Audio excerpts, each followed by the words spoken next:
to my special Tuesday, July 4th stream.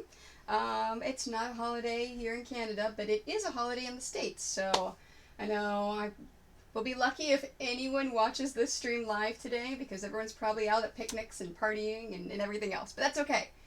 I still have work I have to do, and I've got to get it done, so I'm going to stream it. Today's stream, I'm going to pick up where I left off yesterday and continue to make dice bags and quilt kits.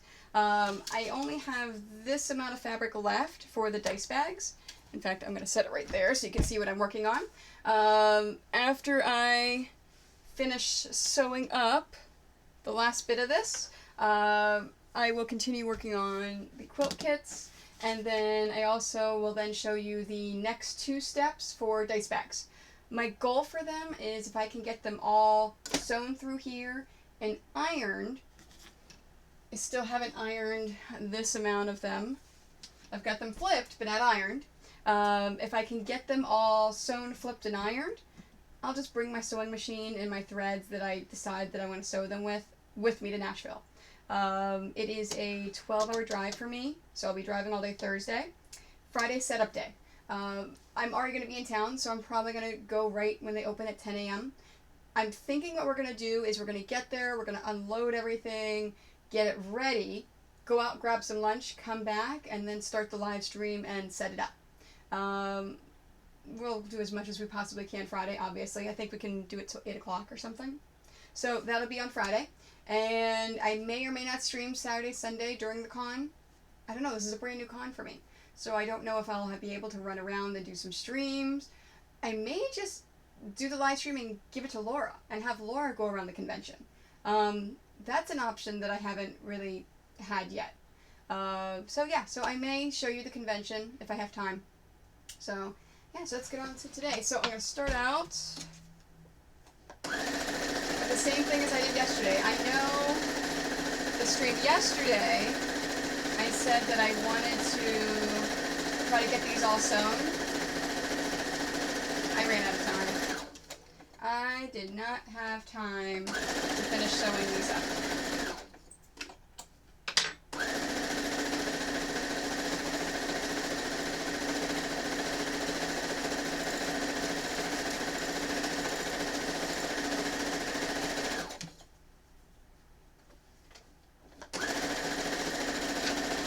And as you can see behind me, I've already finished cutting the Japanese wood spirit kits. I did that on yesterday's stream. So I will do the next step. Yeah, really, they're right here. I'll do the next step and just package them together. So yesterday I set aside the Wonder Woman or Amazon Warrior. I need to stop calling what they're inspired by. I set aside the Amazon Warrior patterns because I needed to make sure that I had enough before I reordered. And yeah, I need to get some more reordered. I'm fine on all the other patterns though. Especially the British Police Box one. I have so many British Police Box patterns. It's ridiculous. Because they had a sale at the printing company that I use for Easter. And so I went ahead and all the patterns I had at that time, which are the Japanese Wood Spirit, British Police Box, and the Flying Superhero.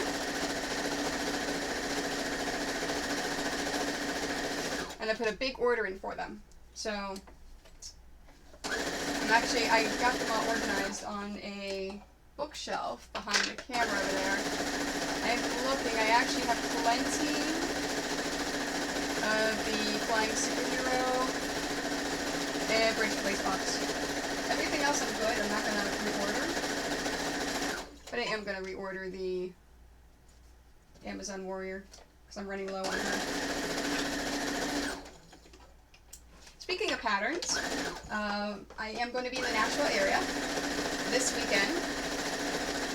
If you are not able to come to Heroes and Villains, but you want to be able to purchase my patterns, there are a couple of ways you can do that. You can go onto my website at quiltony.com. You can go to Quilt Exchange website if you want a paper copy. Or, the best option, check with your local quilt or sewing store. If you have a local quilt sewing store around you that you like to visit, in the Nashville area, let me know what it is, or really anywhere else in the world, but mostly in Nashville because I can pop in myself. Let them know that you want my patterns. And, oops, I need to trim the edges on these. And let me know, and then I can stop by their store. Straight edge. Where did, oh, I hid it under here. I can stop by their stores, drop off some patterns, and then you can pick them up that way as well. So now that the Quilt Exchange is set up and stores can purchase patterns wholesale through them, I'm going to start stopping by quilt and sewing stores in the areas that I'm at conventions and see if they want to purchase my patterns. And if they purchase the patterns from me, or if they purchase from Quilt Exchange and I find out about it, I will put their name and store name and address on my website. So right now, if you are in Texas or Illinois, there is a store in each of those locations that carry my patterns. I don't remember where in Texas, but I know in Illinois it's Chicago area.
Positive thing about streaming on a holiday in the States, my frame rate's amazing.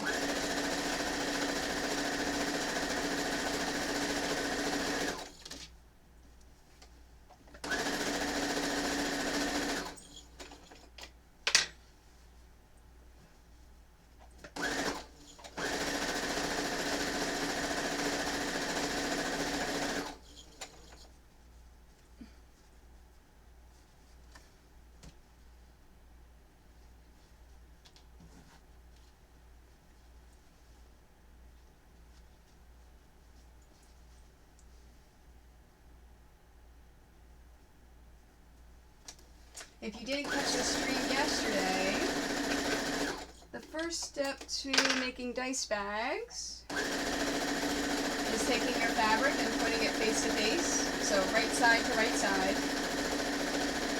Sew the left and right, and I do them 2 at a time, that way I can chain them.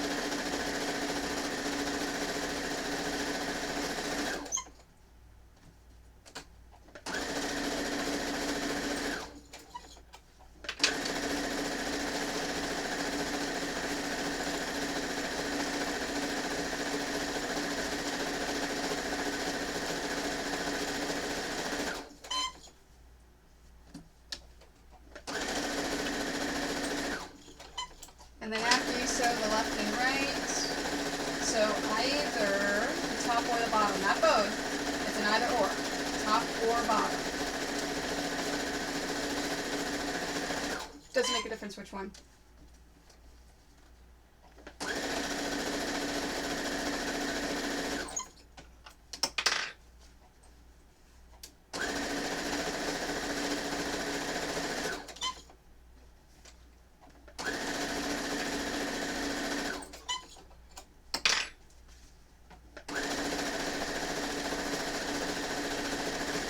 After you finish sewing both left and right and top and bottom, flip it inside out. So it'll look like this.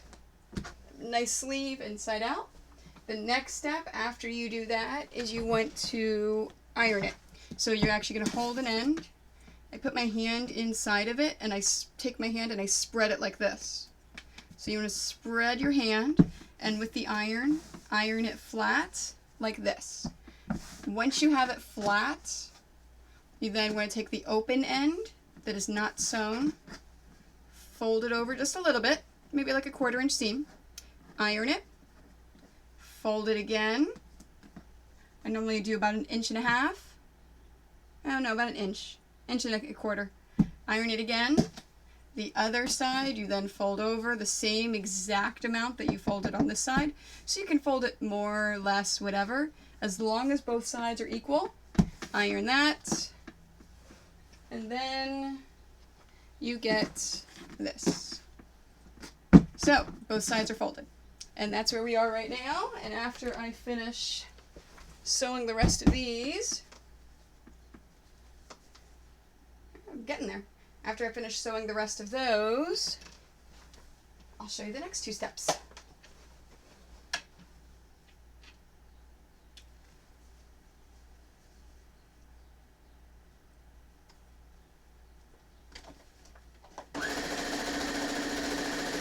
In addition to kitting up the Japanese wood spirit fabrics, I also need to make kits for the British Police Box and Happy Puffball.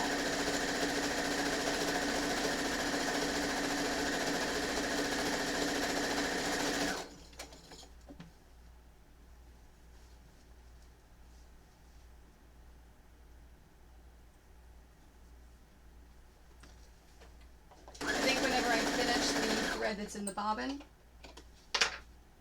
that's when I'll switch and start standing up and putting together kits. This is how I normally sew when I'm at home. I don't want to sit for a long period of time. I don't want to stand for a long period of time. So I set something up for sewing, and I set something up at the cutting table for either cutting or assembling. I just go back and forth. A normal quilt that I put together when I put together quilt tops, it naturally stand up, sit down, stand up, sit down. So I never have to worry about standing or sitting for too long. Only exception is when I'm quilting and binding, then I have to take breaks.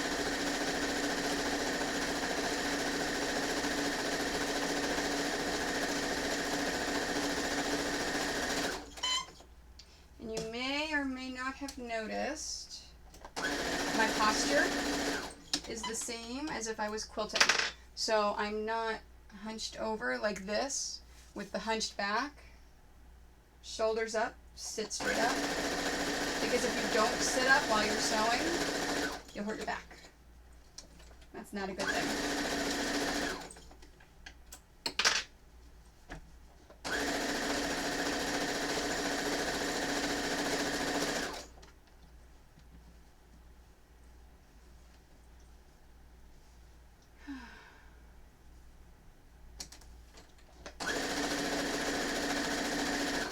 I took my machine into the shop this morning.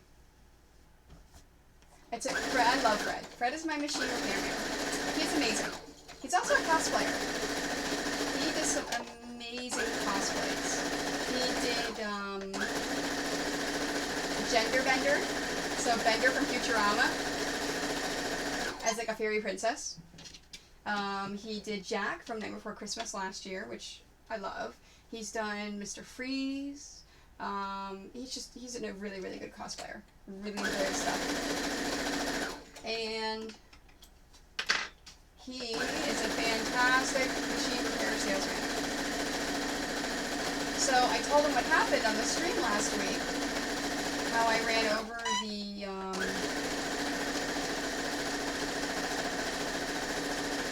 the safety pin, and I thought I bent something because I kept hitting the bobbin case. So he actually took it apart with me right there to look it all, and he said nothing. It didn't look like anything was bent. It looked like it was fine. So he's going to go through and give a thorough cleaning, and while he's giving a thorough cleaning, he'll make sure that everything looks good, and he'll give me a call.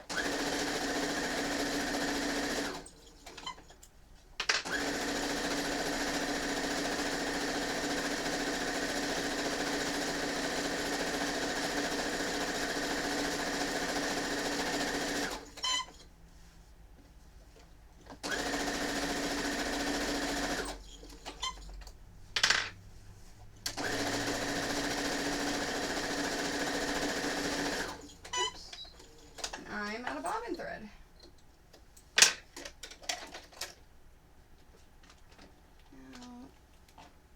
Yeah, let's use this yellow. No, you know what? I want to save that gold, because I may use that for making cases.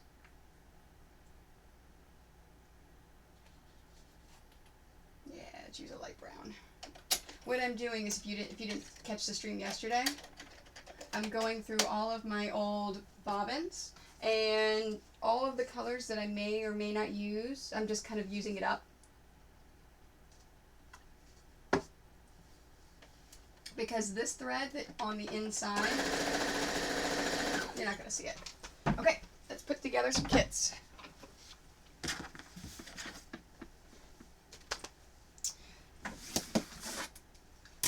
Alright, so I've already got my Japanese wood spirit stuff together.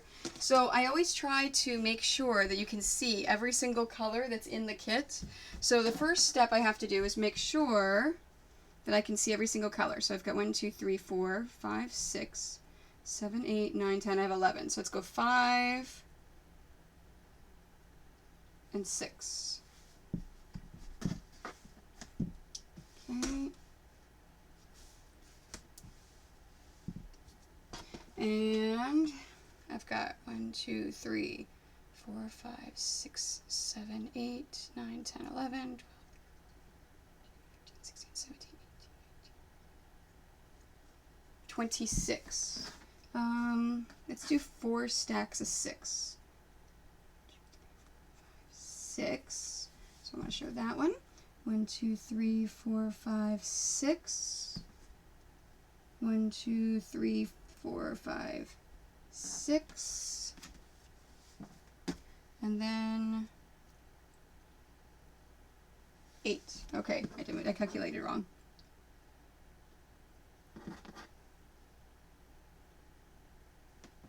Let's go 7. 5, 7. 1, 2, 3, 4, 5, 6. And then 2, 3, 4, 5, 6. Fantastic. Alright, so then there's all my colors. All 6 colors. Now, this is what I'm putting in, but I also want to do another set so I can see exactly what I'm doing, so it's easier to make the next one.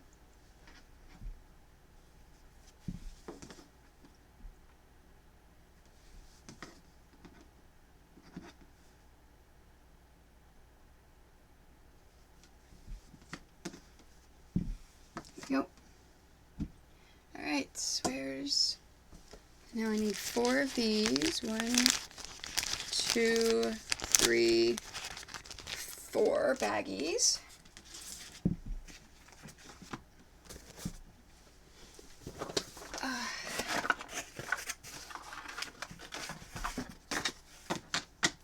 Some cards.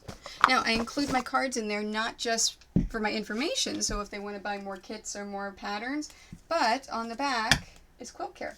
So if someone who has never made a quilt before is purchasing one of my patterns, then I want to make sure that they know how to take care of their quilt when they finish it. Alright, so there's that.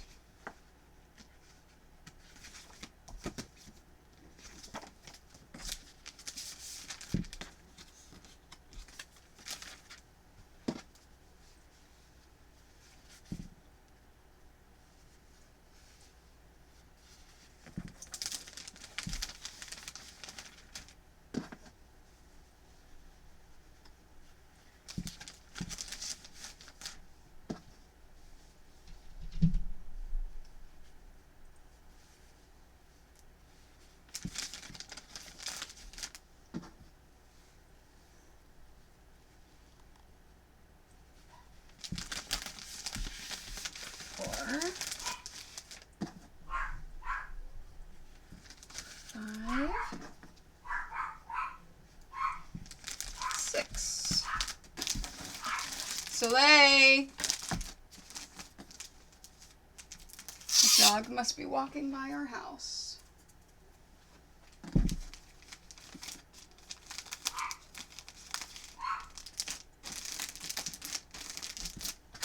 we go.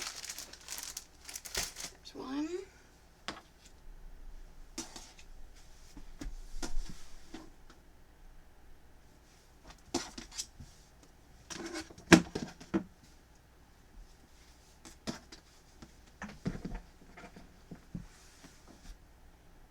Okay.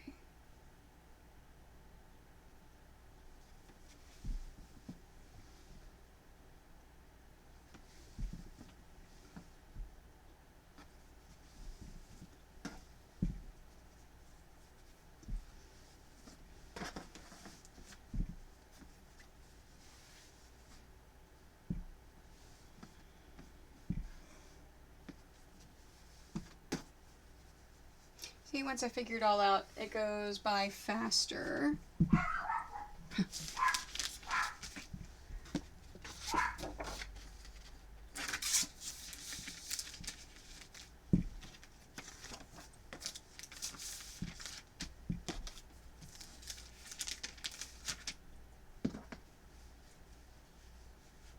Oh, what am I doing? I have to do these first.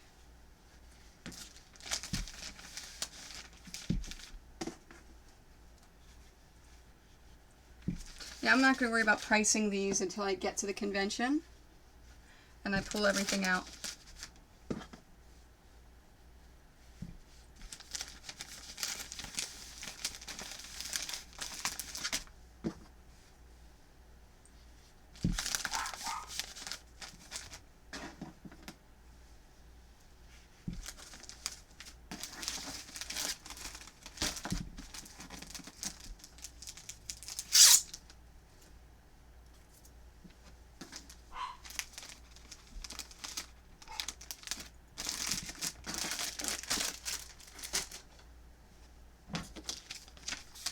Now I've already separated everything, so now it's just a matter of grabbing each one and putting it in.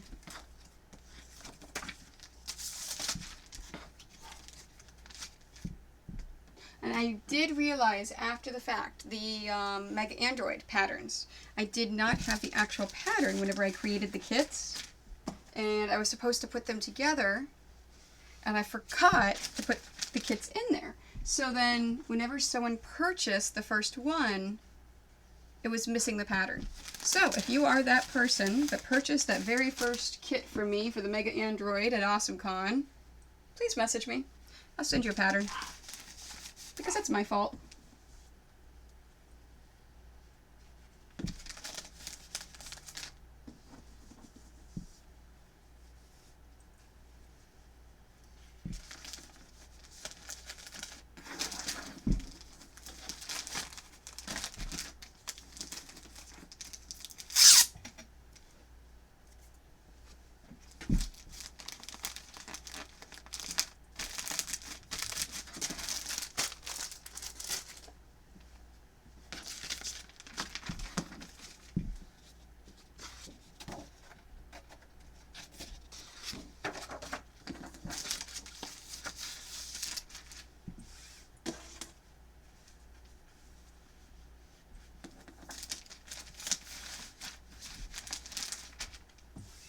Now I think for the British Police Box and Happy Puffball, I think I'm just making 2 of each of those.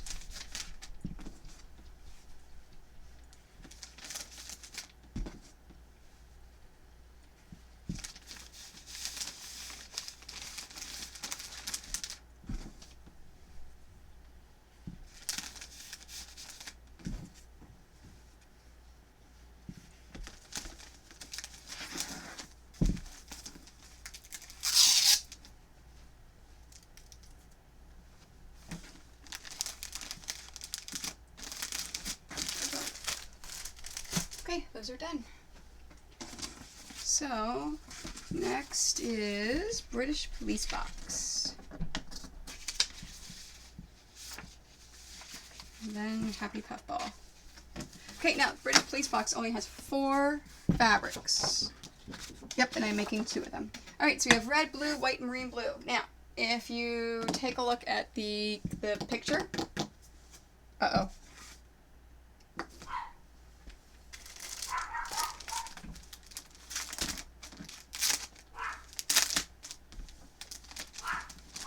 Yep. I forgot the pattern. See, and that's why I do that. Oh, dog's walking by the house. Soleil! Luckily, I know I make mistakes. So when I buy these plastic bags, I buy the ones you can undo and reseal. And that's why I lay everything out, because I forget things. I make mistakes. I've got to make sure that it's all correct. Alright, so back to the colors of the British Police Box. So as you see, it's just a very simple design. It's just got red, 2 different blues, and white. And that's it. With the design, I actually had some people ask, and I'm looking up there for it, the Doctor Who red fabric. I don't think I have any on the half bolt. I think I just have it. Yep. On the full bolt. Yep, it's just on the full bolt. So, I had people, this is the fabric that I use for the background for my double-sized quilt. So I've had people ask me for this fabric for the background for the TARDIS kits, for the British Police Box kits. So I'm going to do that. I'm going to actually use this fabric, but I want to put it on a half bolt first to make it easier.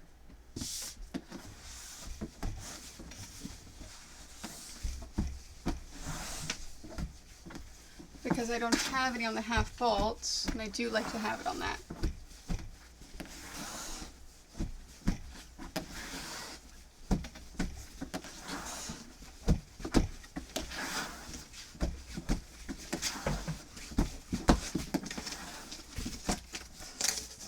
Alright, and I do not need to reorder this. Now the next fabric for background, I think I may use, there's a couple of different Doctor Who fabrics that I like. There's the Van Gogh one. You've got the Grey Daleks. You've got a whole bunch of really cool ones. So every time I make kits and I actually make examples, I will change out the fabrics for the backgrounds for this one. Just because it's kind of cool to have different things. Okay, so let's move this aside.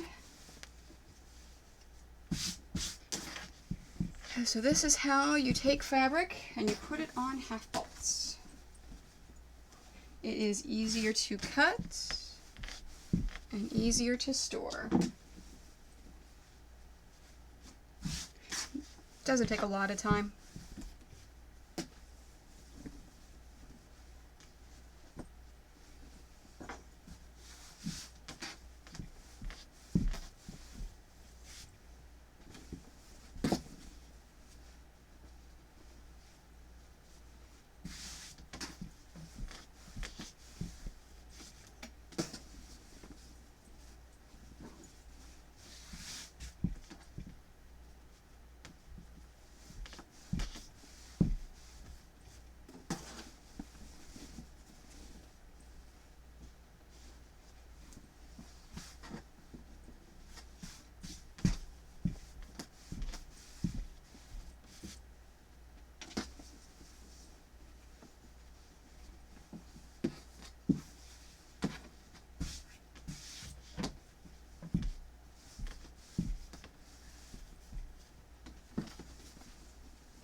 Then you flip it.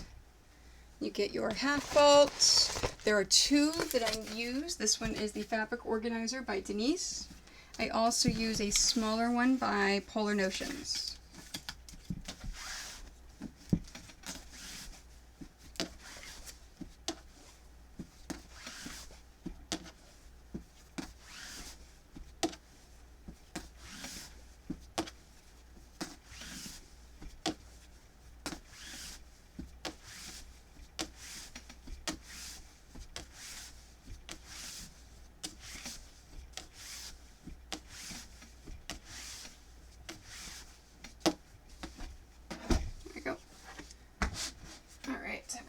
There.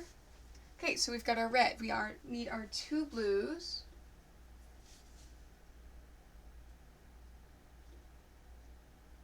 Sorry, I'm looking at my fabrics. Oh.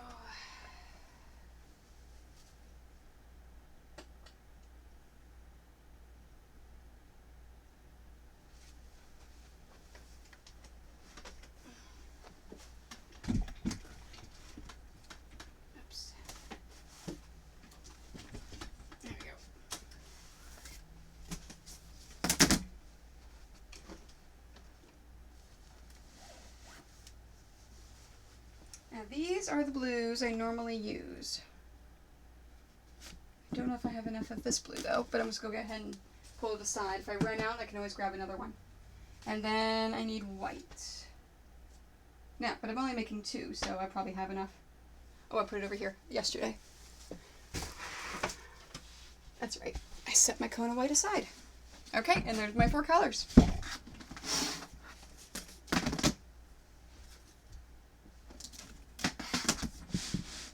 Alright, white. I need 1 3-inch strip, 3.5, and 3 2-inch. Now, with it being on the bolt, and there's way too much fabric on there for me to put on a half bolt, I've got to wait to get that down. There you go. So with it being on the regular bolt, I just have to fold it over. So take enough fabric off so I can fold it over so it's easy for me to work with. And this fabric cutter is by Stripology.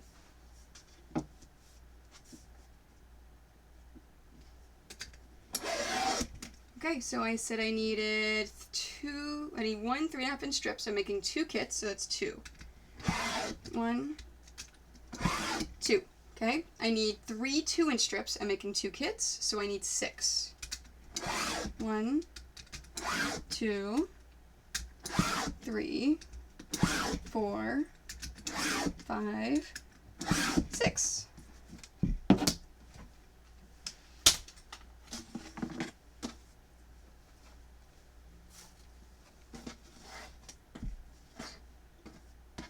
Now with the Stripology ruler, I don't like how sometimes I don't cut all the way through the top and the bottom. 2, let me set this aside. And I said I need 3. 1, 2, 3. 1, 2, 3. That's it. So I'm done with my white.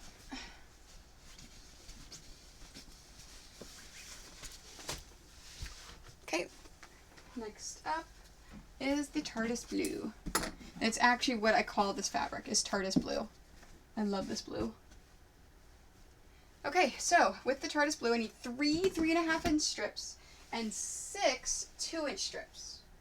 Because of that, I don't know if I have enough of this fabric. So what I'm going to do is cut one at a time.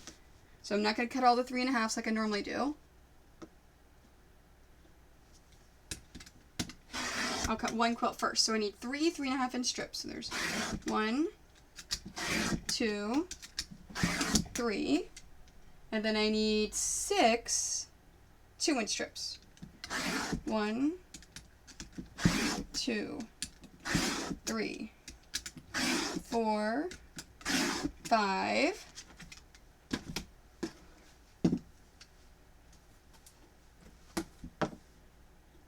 6. Now that took 22 inches of fabric.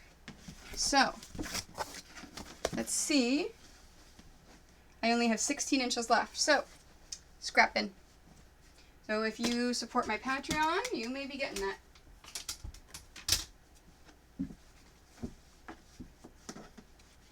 All right.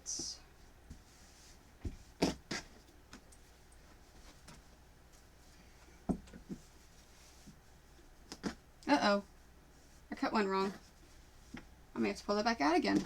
All right, so I've got 3 3.5s, and 1, 2, 3, 4, 5. Let me cut one more, and then it goes into the scrap bin.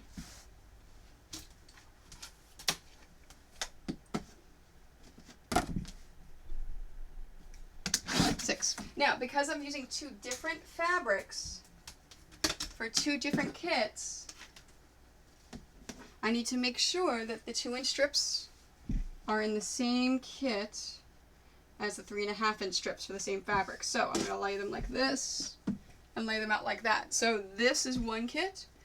This is going to be a different kit. So that is now 4 kits. All right, so I've got... I need another TARDIS blue. Oh, that's right. I have this one down here. It is on a bolt, though. Haha.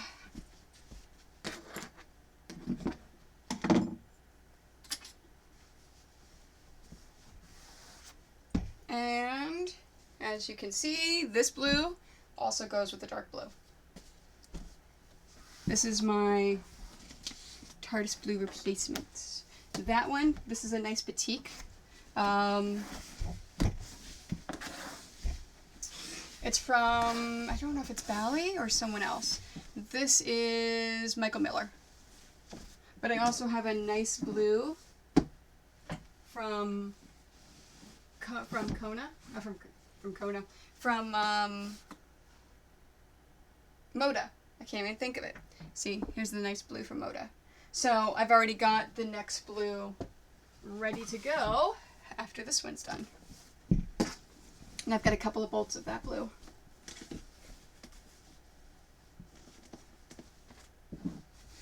Now again, this fabric is not low enough to pull it off the bolts yet.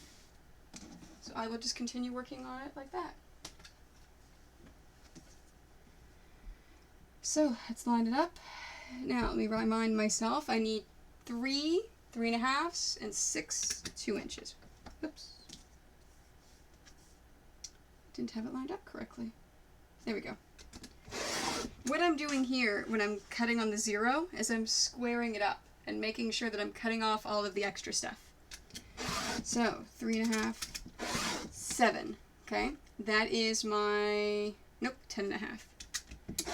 10.5, there we go. 10.5, so I've got my 3 3.5s. So now I need 6 2-inch strips. So 12.5. 1, 2, 3, 4.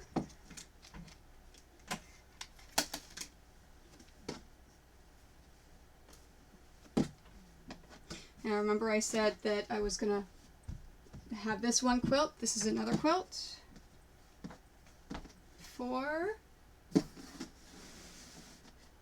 And I'm just going to use my straight edge because I only have 2 cuts to make.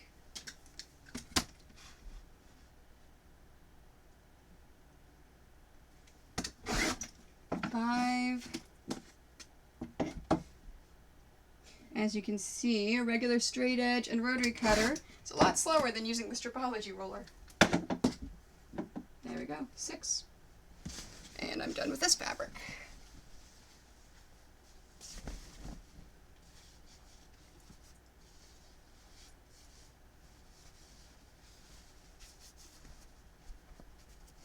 I always want to make sure it goes back on the bolt perfectly straight, because if it doesn't, if it has wrinkles, it'll need ironed.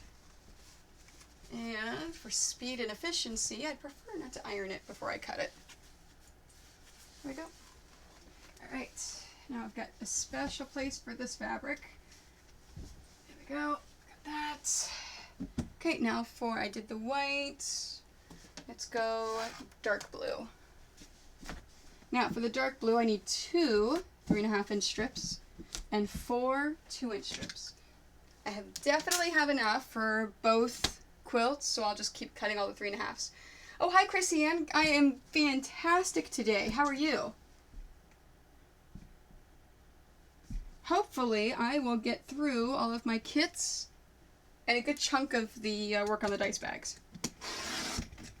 Okay, so I said I need 2, so I need 4 because I'm making 2 kits. So 1, 2, 3, 4. I just cut the rest into 2 inches.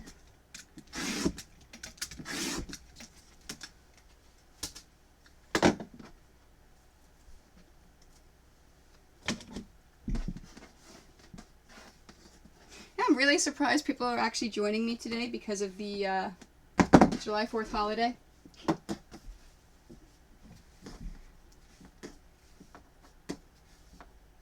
Three.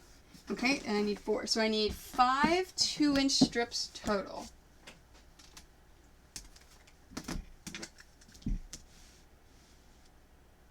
Because I have 3 there, and I need 4 for the second one. I need to square up this one here. So 1, 2, 3, 4, 5.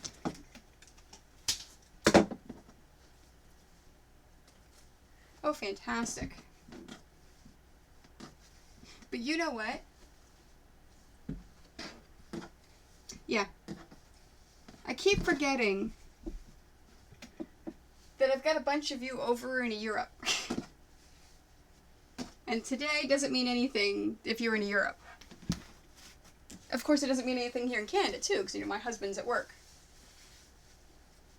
Okay, and let's put this fabric over here with the other blues I've got there. Great. Okay, now for the background. I need 8 3.5-inch strips and 1 2-inch strip.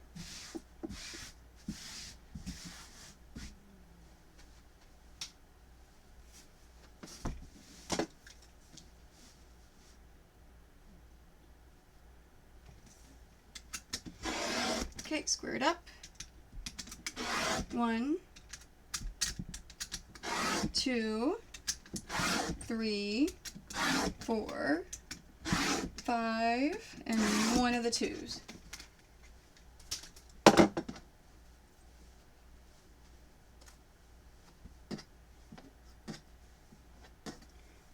4, 5, and 1 of the 2s. Okay, let's do it again.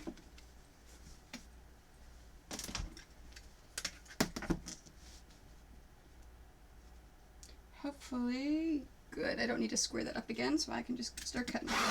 1, 2, 3, 4, 5, and the second 2. And the reason why I said that, the way I did, is I'm going to have to cut some more 3.5s, and I don't want to accidentally cut any more 2s. Okay, so I need 8 total. So 1, 2, 3, 4, 5, 6, 7, 8. Okay, and I've got 1, 2. Alright, so I need 6 more 3.5s. I can only get 5 out of a pass, so I'm going to have to do an entire pass of 3.5s, and then 1 more.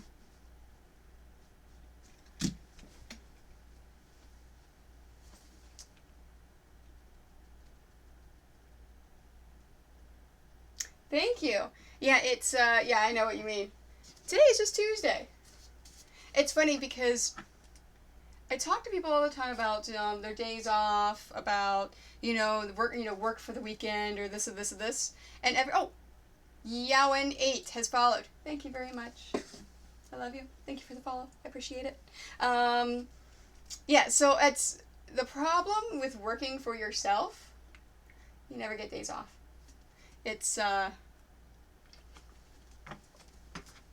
we went camping over the weekend, and the entire time, was like shaking, going, I need to sew, I need to sew, I need to sew, I'm so far behind, I need to sew.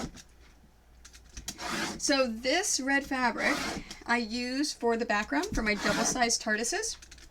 And the last convention I was at, people that were purchasing the lap-size quilt kits kept asking for this fabric as the background. And I said, well, I don't have it as the background. They said, but you use it for that background. Why don't you offer it? So I'm offering it.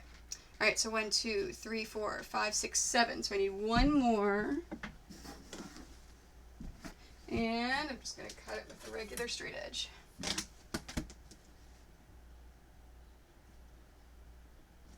There you go. And this can now go back over. Okay, and I have no more fabric right here, so I've cut all of the fabric. So let's move this. So let's kit this baby up, and then I will finish the rest of these dice bags, and then I'll cut and kit up the last two, and then I'll show you the second and third steps of the dice bags.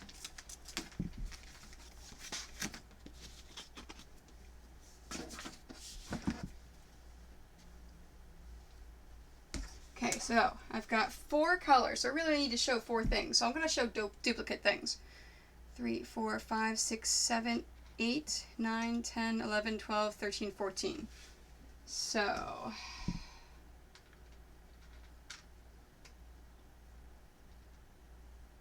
okay, so let's go 5,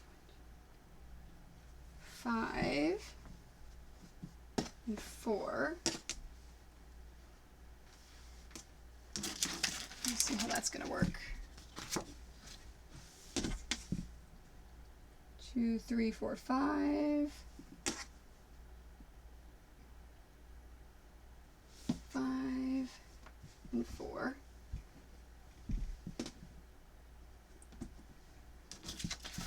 I just want to see how this is going to look.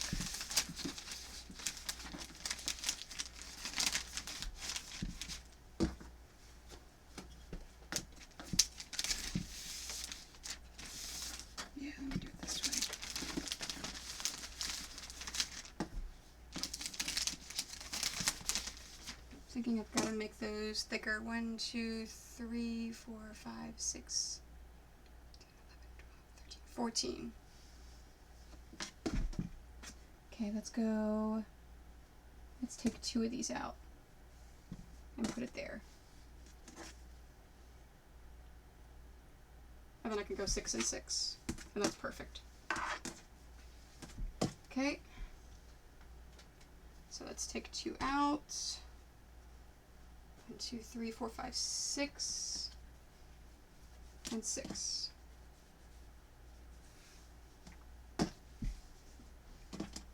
So 1, 2, 3, 4. Great. Just making sure I'm showing all the colors.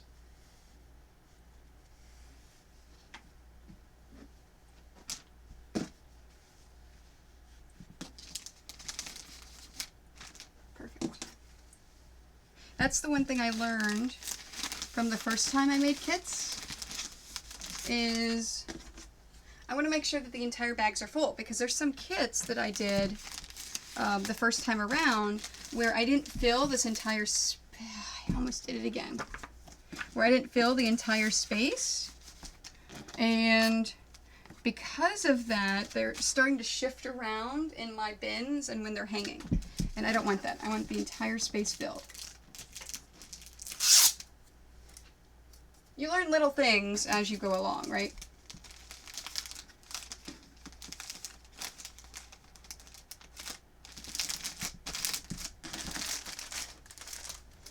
So the stream on Friday, the setup for Heroes and Villains in Nashville, it will start anywhere between 10:30 and 1 o'clock Eastern Standard Time. It all depends on how long it takes for me to check in, how long it takes me to unload, everything. And my friend Laura, who is my minion for the weekend, is going to be the one helping me set up. Nicole is not doing this convention with me because she has no stock, and I'm not going to drag her out to Nashville if she's not selling.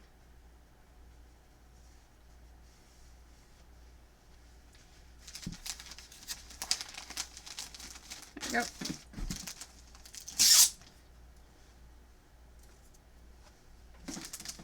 And the British Place Box kits are done.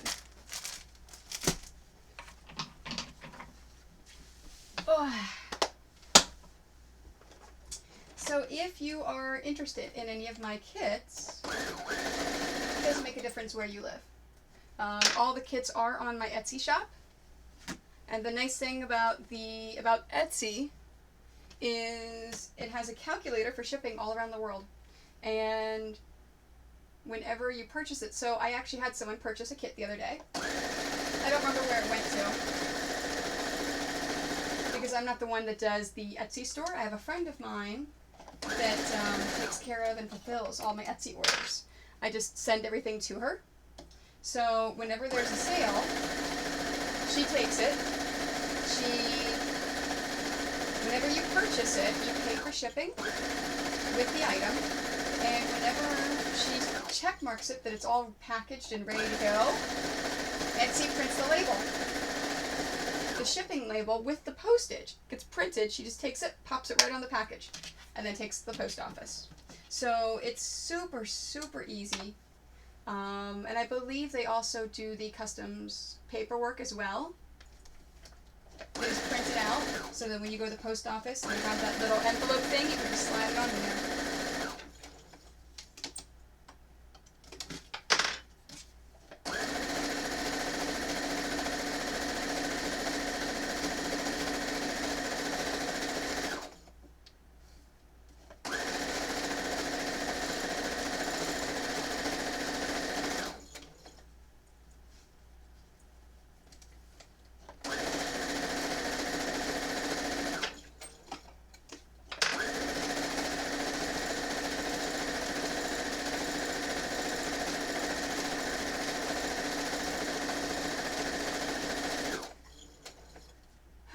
Okay, so this is going to be boring for the next 20 or 30 minutes while I finish sewing all these dice bags up for the first step.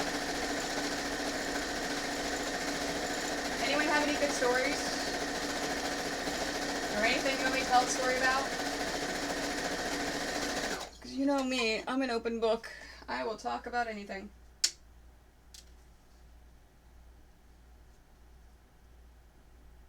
I still think it's funny when people pop on and they say, do you just talk about what you're working on, or do you actually talk about yourself?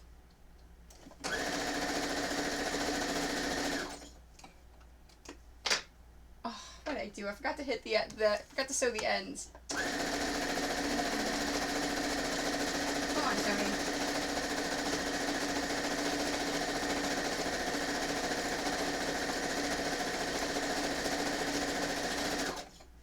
Maybe I need more coffee.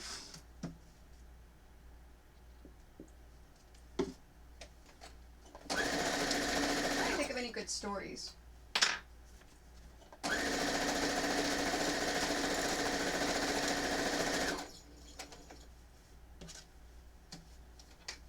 Oh, one of my friends on Facebook had one of those "what's one thing that you have done that none of my other friends have done" questions.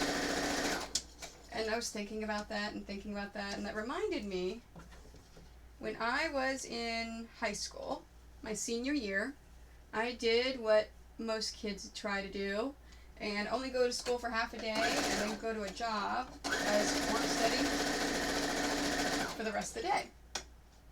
And I was in a theater group at the time. It was not affiliated with the school, it was a separate theater group, and the gentleman that ran the theater group worked at a recording studio in Washington, D.C. So he said that, oh, hey, we're hiring. Would you be interested? And I went, yeah. thinking it's going to be all like fun times. A recording studio. That sounds like fun. I worked there for about a year. So I worked there in the second half of my senior year. And then after I graduated, I started working there full time. And I worked there until probably February, March the next year, so a little over a year. And that was in 1994. So I was the person that, for the year of 1994, a little of 1995, if you ever listened to BET radio, and they had all sorts of different clips and commentary and things like that, those things would be mailed out to them Monday morning. I'm trying to think when I mailed them to them. No, Monday evening. So they got the new reel-to-reels on Tuesday mornings. So I'm talking like reels. Like tape. We used to have our cassette tapes, but it was a reel-to-reel one. Because that's how, it was about the time when radio stations were still using reel-to-reel and cassette tapes, and they had started to move to a CD system. They weren't quite digital yet. So every Monday morning, we would get the master, because the BET headquarters was only about 4 or 5 blocks down the road. So we would get the masters first thing Monday morning, and I would spend my entire Monday, every single Monday, copying and making those reel-to-reels. And the reel-to-reel copy machine, you would have to actually, between every 2 or 3, you'd actually have to take a little bit of alcohol and put it on this cotton swab and hold it down and clean the machine, because the actual reels would dirty the machine. And if you didn't clean it, you didn't get a good quality sound.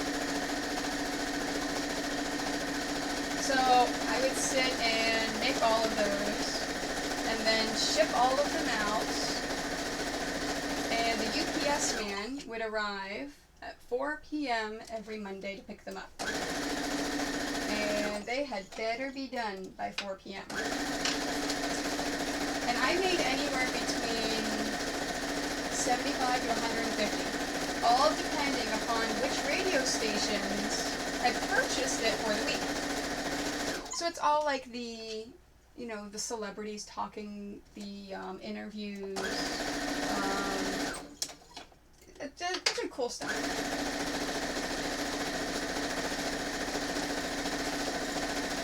And I used to do cassettes.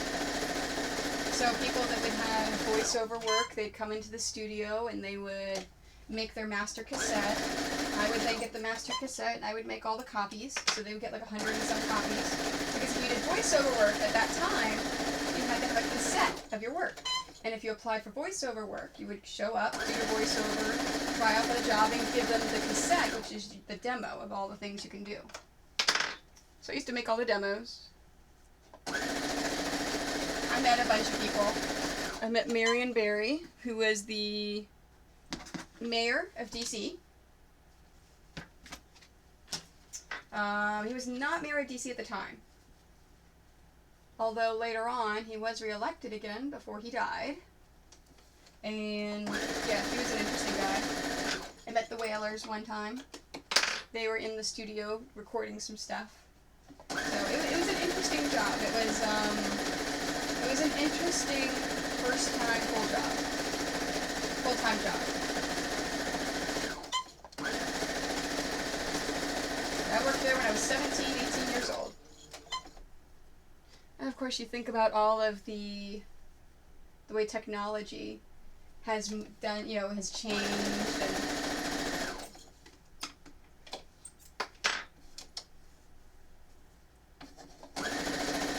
so that's the end of the story. I can't think of anything else. See if I can think of another story, because I still have this much fabric. Anyone else have stories? You want me to talk about something else?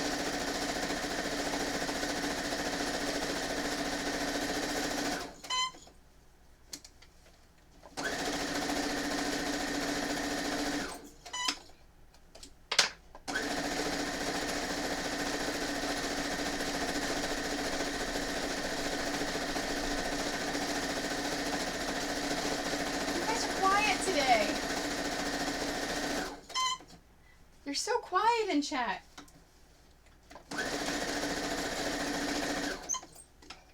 Oh, the pictures that are scrolling to the left of me, those are all the patterns that I offer right now.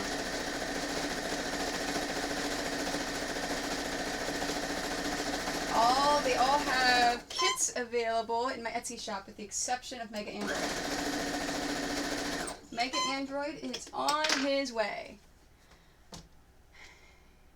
Angel J. Okay, I want to make sure I pronounce it correctly. Hi, Angel J77. How are you? And thank you very much for the follow. I appreciate it. It's like in this weird purple color, and I'm like, let me make sure that I say this correctly because I don't want to mess it up. So Mega Android's on its way to the lady that fulfills my Etsy stuff.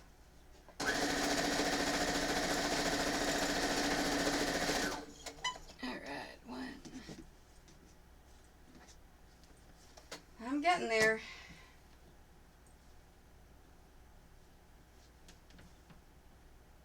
Come on. Fabric doesn't want to open. Open fabric. There we go. It is always good to have good weather. Where are, I assume if it's 4th of July, cleaning my craft room? Yes. See, cleaning your craft room is a fantastic thing to do on a holiday. I highly approve. Where are you in the States that it's great weather?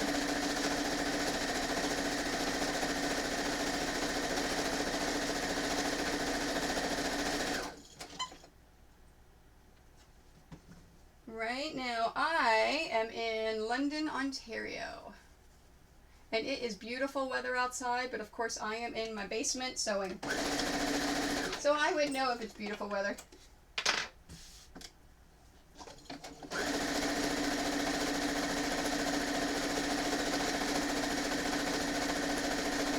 And today I am crunch time for a convention this weekend in Nashville.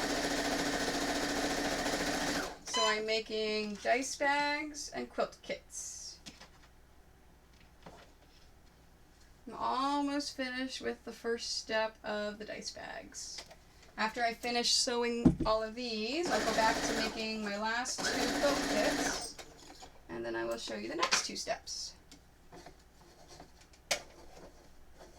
Oh, okay, yeah, so you're right down the road from me. Fantastic. I actually have it's nice and sunny outside, so I'm firmly... I approve of that too, Chrissy-Ann. See, because I don't... See, like some of you guys in Europe, I have no AC. I have no air conditioning at all. My husband's cheap. We won't put it in here. He's like, oh, we live in Canada. It's always super hot for like 2 months out of the year. So, yeah, we have no AC. So, hence why my craft room, my studio, is in the basement. Yeah, so what I was going to say before, I actually have a storage unit in Fort Huron, Michigan.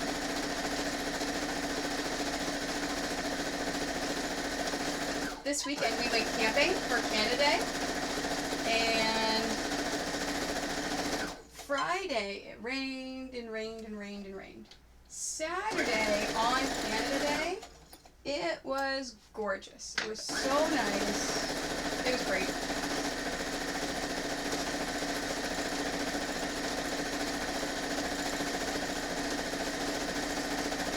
And tonight, my husband's softball team has family night. So that means we get to have food, there's candy scrambles for the kids, and they do fireworks. So, as an American living in Canada, I appreciate seeing fireworks on Canada Day and the 4th of July. So it's quite fantastic.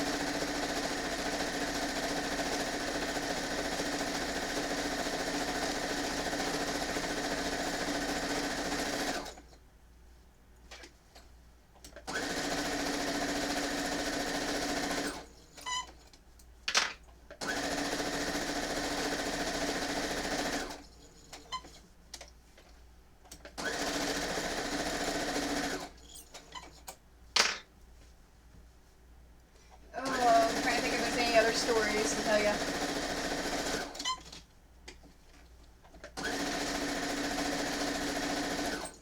See, my memory stinks, so I don't remember a lot of my stories until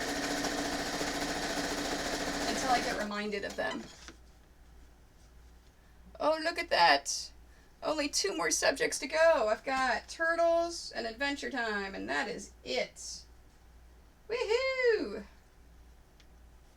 I'm not going to flip them and iron them on the stream. I'll go through after I make those kits. I'll show you again how I do the second step, the flipping and ironing. But I'm not going to actually do all these. I got a whole freaking stack of them to be done. And then after I do the kits and show you that, I'll separate them into the colors. Then I'm going to be doing the third step with.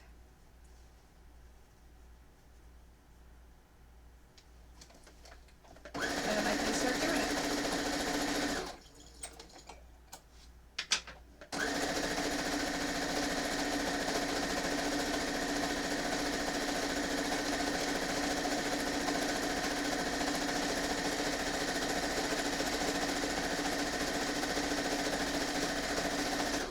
Unless, if I get through so many where I'm going to say, hey, I really want to flip and iron some of these, I may go get a towel and iron right here so you can see. You know what, I'm going to do that anyways.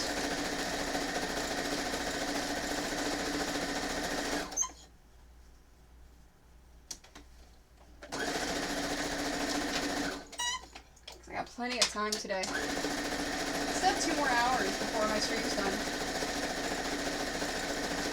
I really wanted to get through as many of these as I can. Because I don't want to sew when I'm in Nashville. I want to be able to travel around and visit quilt and sewing stores and show them my patterns and try to get them to carry them. Alright, let's do this color.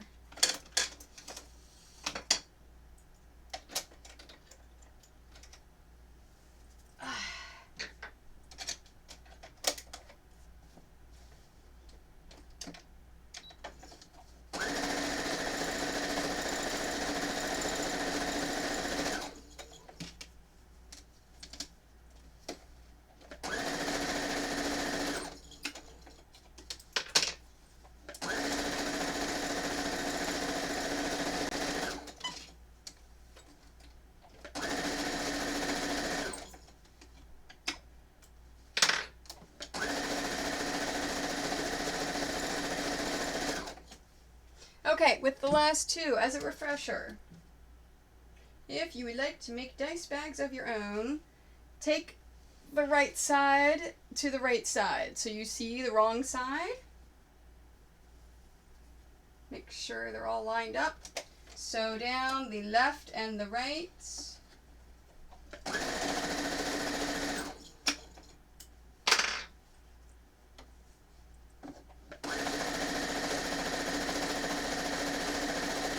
It does not make a difference what color you have on top or in your bobbin. I've got a purple in the bobbin and I've got an off-white on the top, but you are not going to see the thread at all for this. The thread is going to be hidden inside when you flip it.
either want to sew the top or the bottom. Do not sew both. It does not make a difference which one. Just sew one of them. And I'm doing a 1/4 inch seam.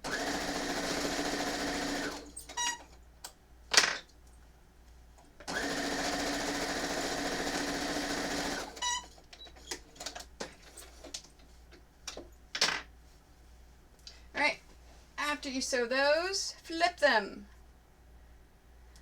I'm just going to go ahead and flip them. My bum doesn't hurt. I don't have to stand yet. As I said at the beginning of the stream, whenever I sew on my own time, and I'm not streaming, this is what I normally do. I have one thing for standing, one thing for sitting, and I go back and forth. And then when my bum hurts, I stand. When my legs hurt, I sit.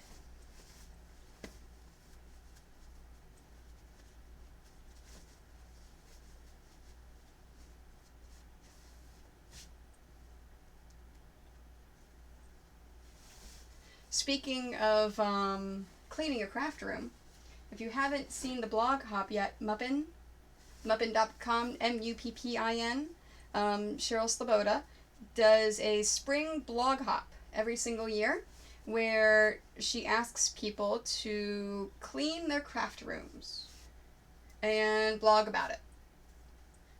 And I think this year she had 20 people doing it. I did it last year. I did not do it this year because I have been so stinking busy. Honestly, I didn't have time to clean the room. Plus, I did a complete redesign and chronicled the entire thing on my personal blog in January. So basically, I redid my entire craft room and turned it into a fully functioning studio so that I could stream on Twitch. So, because of that, everything behind that camera is a mess. It is so bad. It is so messy.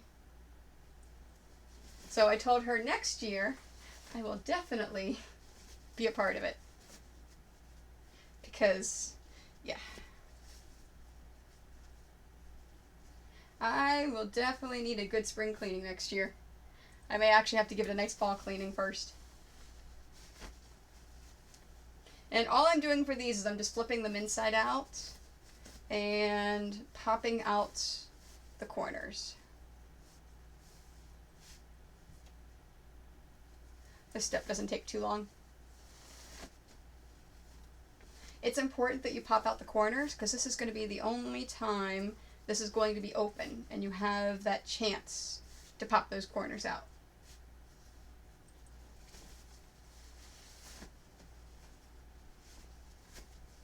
So if you come see me at Nashville, you can look at the dice bags and go, hey, I know how these are made.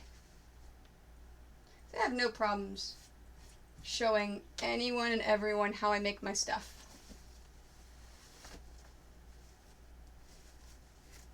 I really, really doubt that people are going to see how I make stuff, go out and do it themselves for money. And sell and compete with me at conventions for money. And you know what? Even if they do, I'm licensed as a manufacturer in both the US and Canada. So I have access to a lot bigger fabric selection than a normal person does.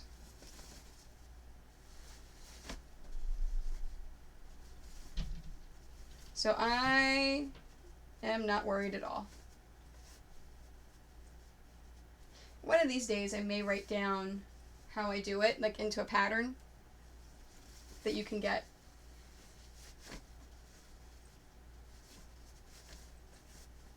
But for right now, I'm only worried about doing that for the pixel quilts.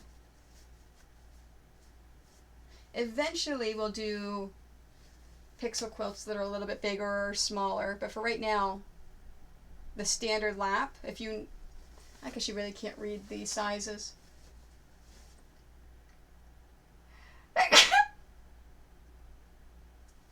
They're all about the same sizes. Excuse me.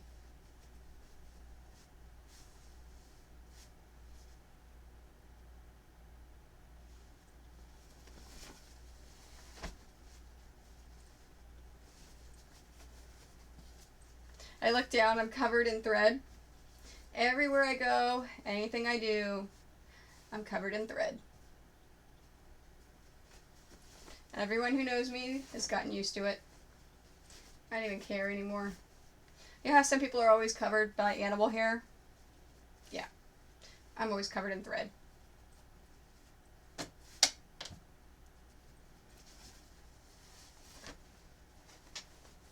Alright. As soon as I finish these, I will combine them with the other ones that need ironed.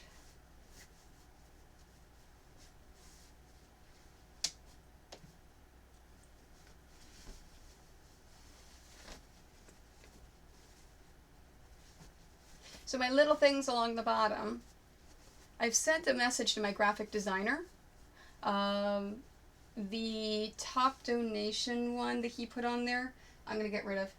I'm actually going to change that to recent subscriber. But don't subscribe. Not yet. I have no rewards for you. Because I'm going to have him change that, and I'm going to have him work on some subscription stuff. Some emotes. I'm thinking I may do like a sewing machine for a badge. And then for an emote, something with like a spool of thread. Like a spool, like maybe a needle breaking with like a caricature on it of like being like sad. Maybe a spool of thread running out. I don't know. Little things like that. Little things that always seem to happen to me that you guys can make fun of me if you want. Using the emotes.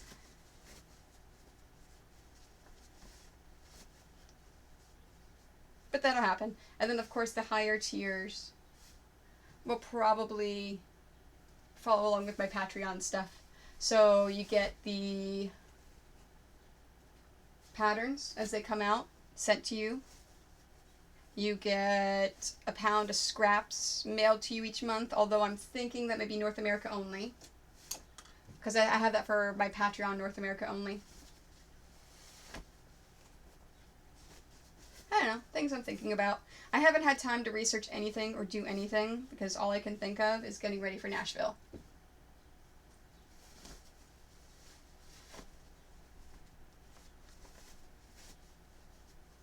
Oh, I got my Sizzix machine in the other day. Super excited. I haven't played with it. Haven't touched it yet. I'll probably play with that on air when I get a chance.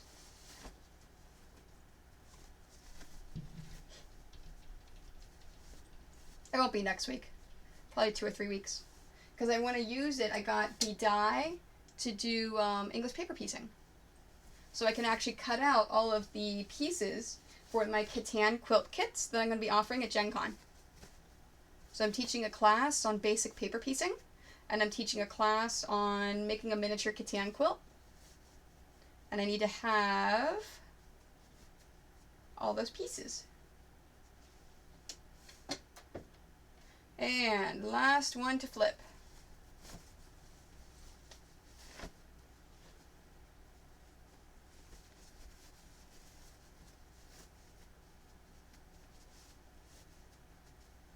All right. So these are all the other ones that need to be ironed. Let's put those there. Let's make some happy puffball quilt kits. All right, I need 2 more business cards. Okay, so happy puffball. I've got 5 colors. I keep dropping my business cards. I've got black.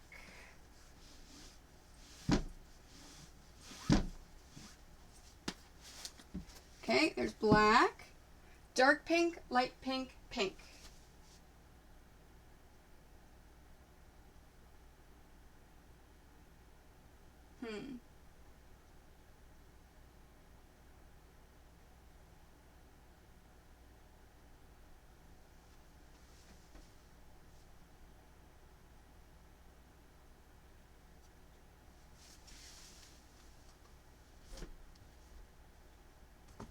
Okay, here is my light pink. Here is my dark pink. Now, and I did order these bolts just for this pattern. Okay, light pink, dark pink. Now, I think this is what I used for my pink last time. Nope. I think that's too light. Yep.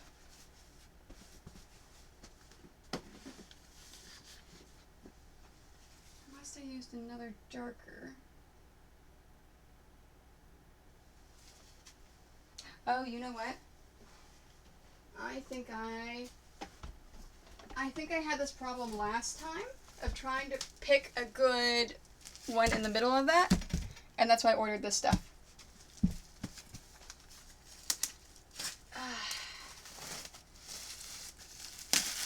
So, there you go.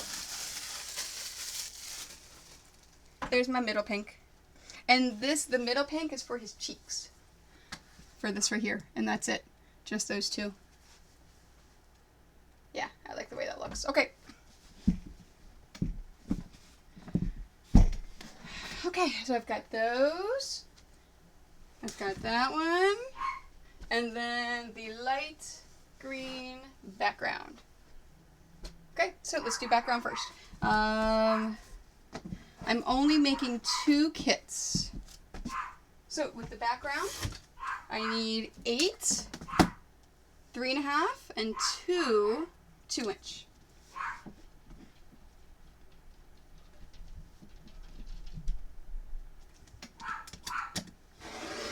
Okay, so let's trim it off. So let's go down the line with 3.5. 2, 3, 4, 5, and a 2.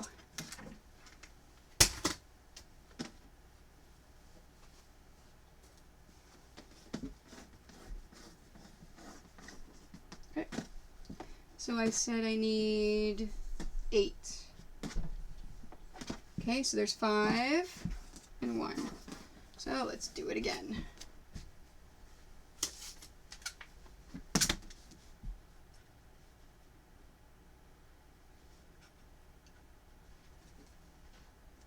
Okay, trim. 1, 2, 3, 4, 5, and a 2.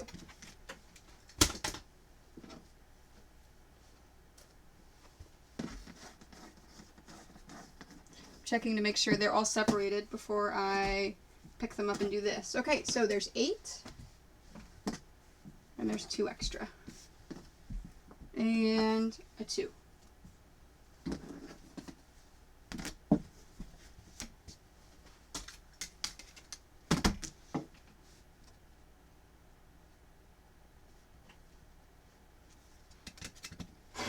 Square it up.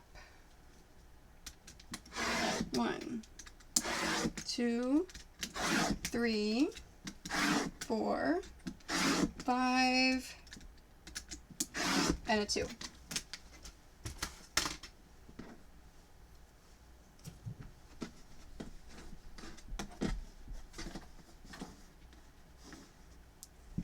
Okay, so 1, 2, 3, 4, 5, 6, 7. I still need 1 more and 1 2-inch.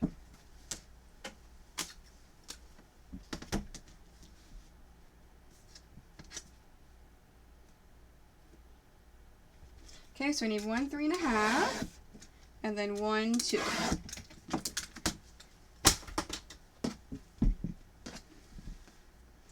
Alright, 1, 2, 3, 4, 5, 6, 7, 8. Perfect. And 2. And this one is done. It can go back on the shelf. Next, I've got black.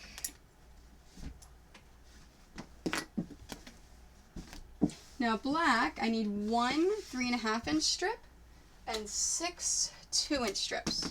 So I'm doing 2 kits. So let's go 2 3.5 first. 3.5, 7, and now I've got to go down the line with just 2 inches. 9, 11, 13, 15, 17, 19.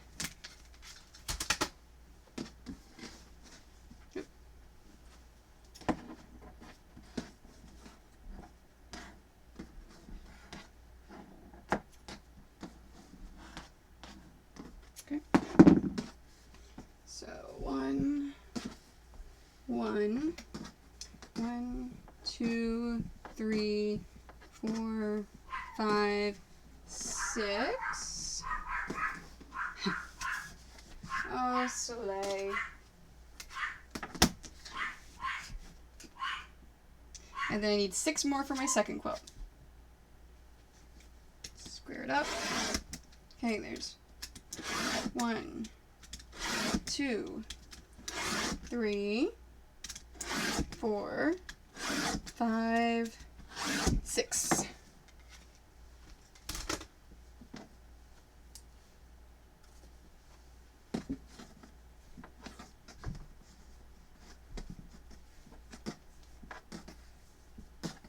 Great. Okay, and this one is done.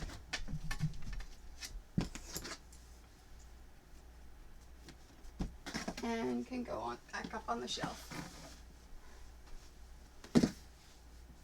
Okay, next. Now this is my standard pink, so this is my one that's just in the center. I only need 1 2-inch strip. So,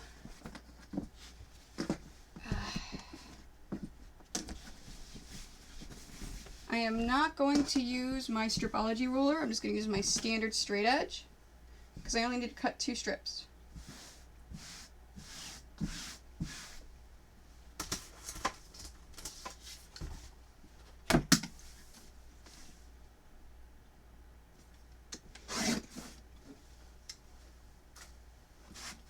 Okay, so I said I need 1 2-inch strip. There's 1.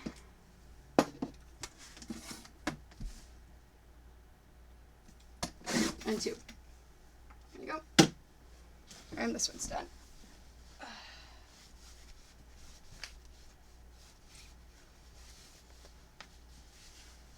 Okay.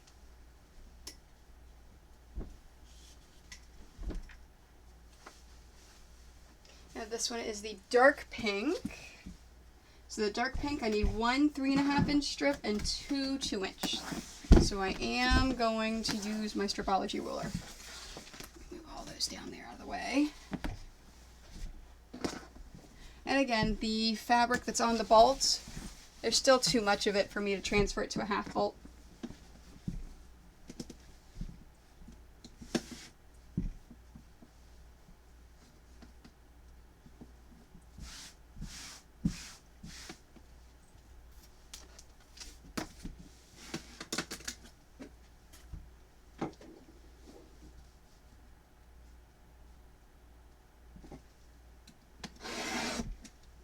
Okay, so I said I need 1 3.5. Yep, because this is the dark pink. So let me do 2 of those. 1, 2, and I need 2 2-inch strips, so I'll need 4 of those.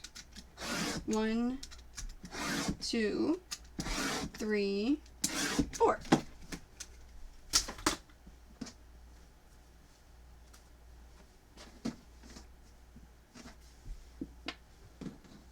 Oops. Put them all in one. There we go. 1, 2, 1, 2. Okay, and this one's done.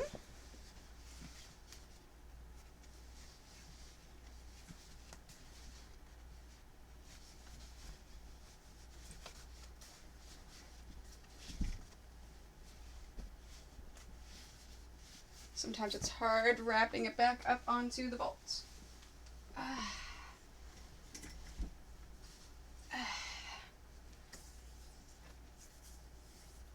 And next, the light pink. Is that it? Black, dark pink, light pink, pink, green. Yeah, this is it. Nice. I know it seems like it's going by so fast. It's because I'm only making 2 kits. Now this one I'm doing 5 3.5-inch strips. and 5 2-inch strips.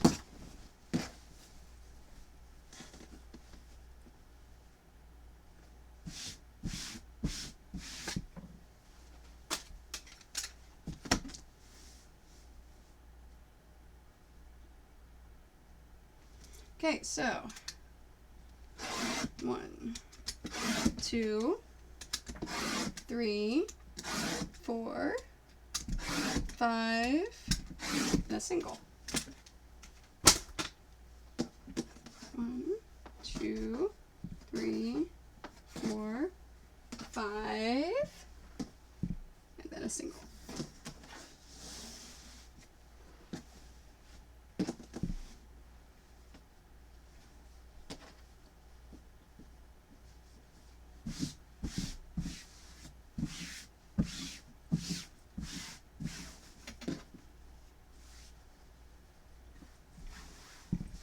There we go. Sorry, there's a wrinkle in there I was just getting rid of.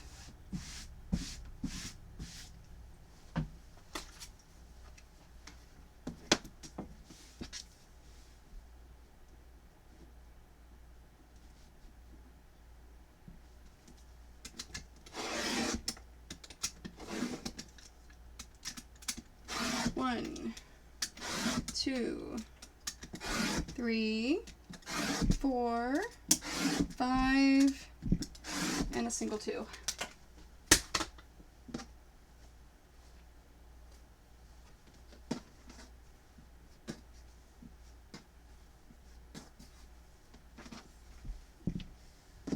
Okay, now I need 8 more 2 inches because I need 10 total, and I've cut 2. So that means I need 8 more.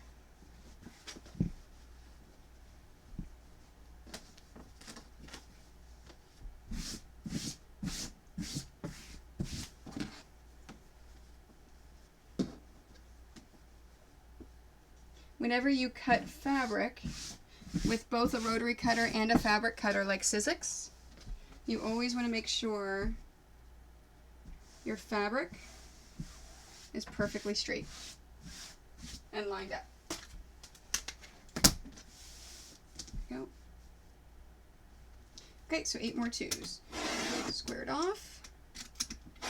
1, 2, 3. Man, my allergies are bothering me today. 3, 4, 5, 6, 7, 8. I think I saw a question. How do you like that ruler? I bought one, but it's the Stripology ruler. I love it. I really love it. It's funny because I have been in talks with a company to develop my own ruler that's partners with my patterns, because all my patterns have a 3.5 or a 2-inch strip. So after I was talking to the company, because I've used lots of ones like this before with, going through the lines, there's a whole bunch of different companies. I saw the Stripology ruler afterwards and I went, that's a lot like what I'm doing. It's not the same, definitely not the same, but it's a lot like. Let me buy that and test that out to see how I like it. And yeah, no, I love it. It's fantastic. So even after my own ruler comes out, I'm still going to use this because it's great. It is 2 reasons why I like it. Number 1, you're using a regular straight edge. I'm starting all the way over here whenever I'm doing my initial cut. So that means I have to have all this area here free. With the Stripology ruler, it starts here and you do your initial cut. Sometimes whenever you move your fabric after the initial cut, it will go out of, go wonky. You're not moving anything at all. So you can cut up to 20 inches of strips all at the same time without moving the fabric around. And also, as you see, it goes a lot faster. I'm not having to measure it, move it, measure it, stop, cut it, measure it, move, stop, cut it. So I like it a lot. I highly recommend that you take it out of the packaging. It is fantastic. Oops. The only problem with it, I'm going to make sure that my ruler doesn't have this problem, is it only goes a certain there to the top of the bottom. So as you see, like right here, when I pull it, I'm checking to see I have completely separated the strips. Because like this, I have not. So I have to separate them with scissors. Now, that being said, it's still faster and it's still better. And I'm all about speed and efficiency. You can make my quilt patterns in a day. Because I'm all about speed and efficiency.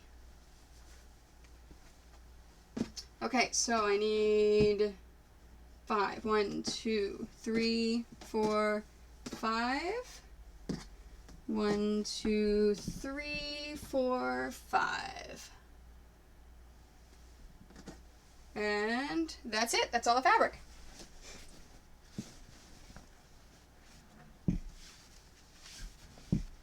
Before I kit this up, I'm going to pull out the other rulers that I have that are almost along the same lines, just to show you the differences. I've got, and this one's still in the plastic, so I haven't had a chance to use it. This is the Stripology Squared. So it's squares up to 12.5 inches, and I kind of liked it, so I figured I would test it out. Here's the original by June Taylor that I originally got. And I think Stripology actually took this idea and made it better.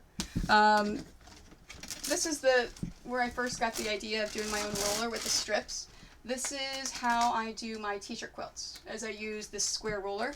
Although I got the Stripology one because I liked the way this looked and I thought it was better than this one. Because you have a 0 and it goes 0 to 6, 0 to 6 going this way, and then 0 to 12.5 going that way. So it's a good way to square things, I figured, than this one. Alright, and I am done with my Stripology rulers. That can go away until the next time I make kits. Unless my ruler is out and ready, which I don't think it will. Okay, so let's kit this baby up. I feel like I have more rulers. Oh yeah. Yes. Oh, hi Nerd and Needle, how are you? Welcome to my discussion on rulers. No, I feel the same way. I have a ton of rulers, and then I went and bought some more. And then now I'm developing my own ruler. So, yeah. But the ruler that I have it's going to be specifically for my patterns. And my patterns are different than other things. So it's actually going to help with my patterns with cutting all the strips and stuff. So, kits. So I've cut out the Happy Puff balls. So now let's kit this baby up.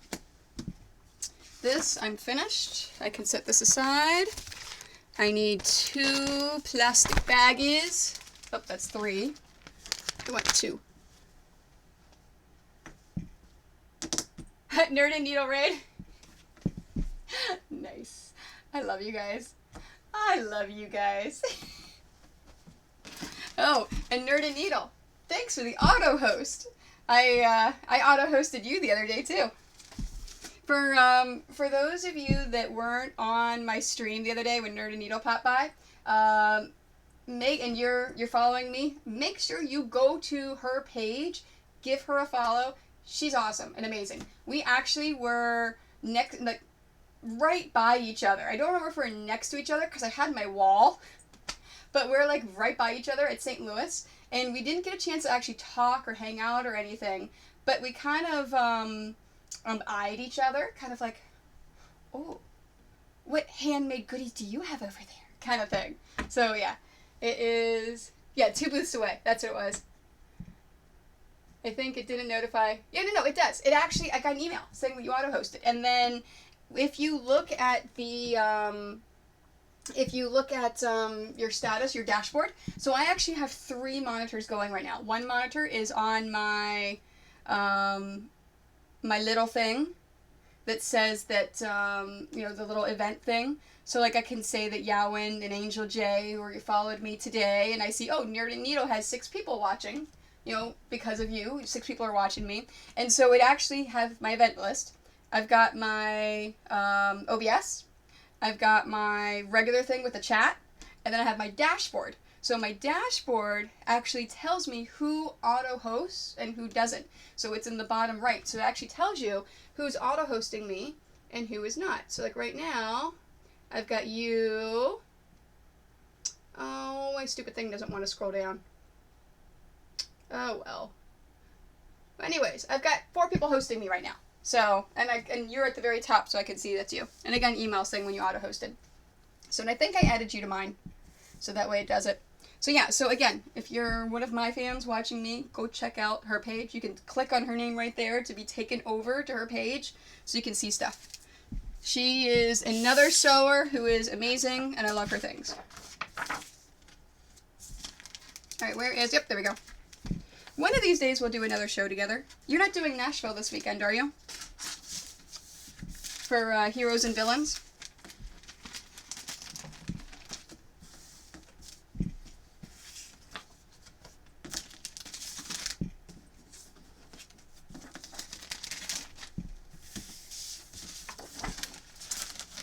You're going to be at Heroes and Villains? Fantastic! Okay. Alright. We are getting together. We're going to do... So I'm actually live streaming on Friday when I get there. Oh, this is fantastic. I'm excited now. I'm going to do a Twitch live stream on... You know how the monstrosity saw at St. Louis? That's nothing compared to what I'm building at Heroes and Villains. So I'm going to live stream it while I'm building it. So we totally need to do something together. Like, let's go have some drinks, or food, or something. Yeah, I'm excited. Yay!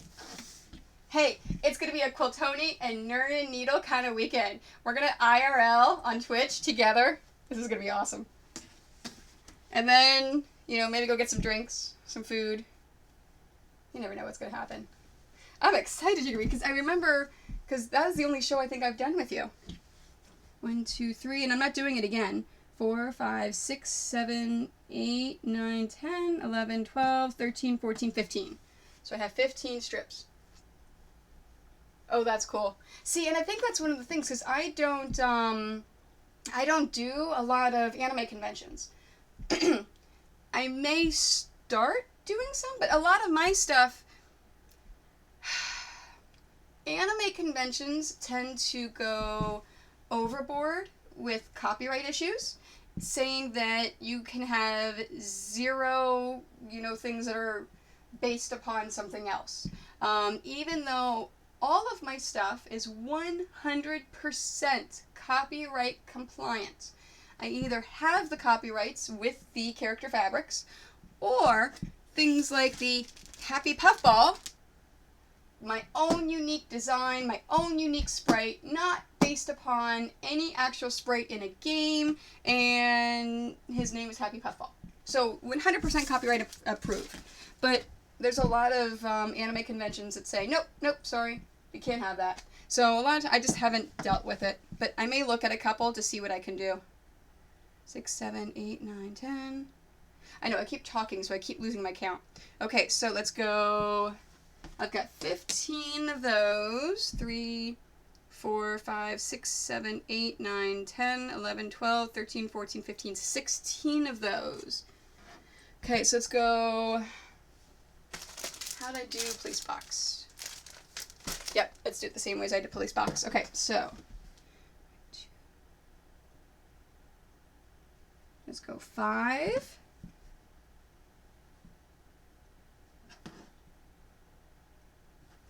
5 and 5. I tried out to see. Yeah, see, and it's probably dependent upon the convention. I may try MomoCon. It's that's the one that's in Atlanta, right? They actually reached out to me, and I didn't do it, but maybe I should. 3, 4, 5. 1, 2, 3, 4, 5. Okay. So let's go 2. 1, 2, and 2. And then I can go 1, 2, 3, 4, 5. And 1, 2, 3, 4, 5. Perfect. Okay. That's how I'm going to do these strips. Yeah, see, so I think I may try MomoCon next year. I don't know. It's... I was trying to think why I didn't... Oh, it was in May. And in May, I had... the end of April, I had C2E2. And then I had Tidewater Comic-Con. And then I had Spring Quilt Market. So it was just so much into the little thing. I was thinking about doing MomoCon, and I was like, I can't. Because, of course, now I'm in my stretch of 3 conventions in 4 weeks, and I'm going crazy. So, yeah. Heroes and Villains is my 3rd convention now. Okay, so how did I break this out?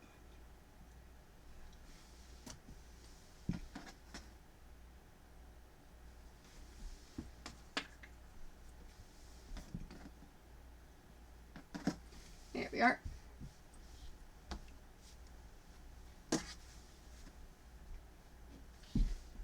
One, 2. Okay, I did 2. 2. And 2.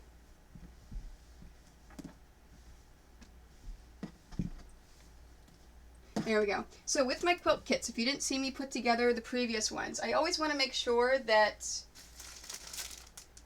yeah, my next one's after, oh, I am at Dragon Con. I am not doing Dragon Con because I haven't been accepted at a Dragon Con yet.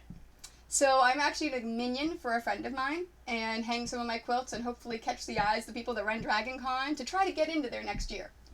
So after this one, after Heroes and Villains, I've got Con Bravo, which is a local one in Hamilton down the street here at the end of July. Then I have Gen Con in August. Dragon Con, even though I'm really not selling, I'm still going to have some of my things in September. New York Comic Con in October. And then in November, I'm looking at Toy Fair in New York City. And PAX is putting PAX Unplugged, which is a tabletop gaming convention in Philadelphia.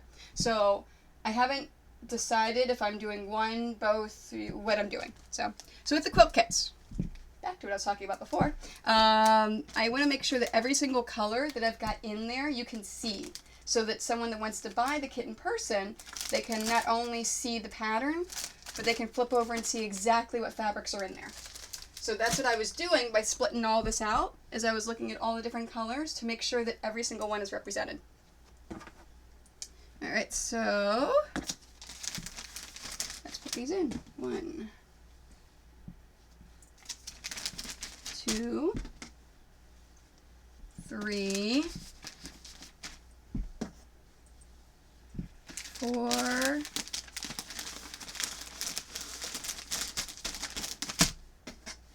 5. Thank you very much, Angel J. For anyone out there that wants to get stuff on their own, let me grab the other plastic bag so you can see that as well. All of my packaging, so here's the packaging that I have for patterns, so you can see it there. All of my packaging, it's got the little hang tag too, I buy from clearbags.com. I love clear bags. They're fantastic. And then these, I just use my regular printer and print it out on cardstock.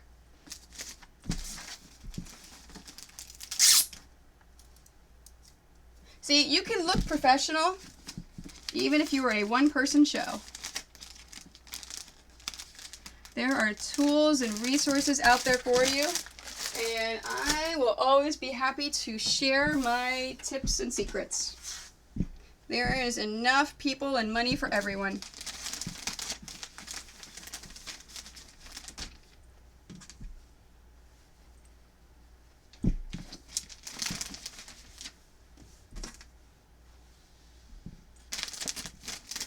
Now, I do have a theme, so I am licensed, so I do have access to some things that other people don't because of that. But things like this, clearbags.com, they don't care about that. They'll sell to anyone. Also, Store Warehouse is where I get a lot of my fixtures from for conventions.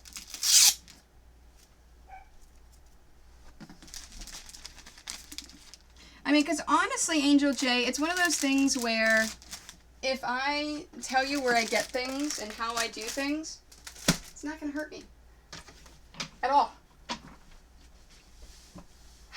Okay. Let me get a towel so I can start ironing this stuff.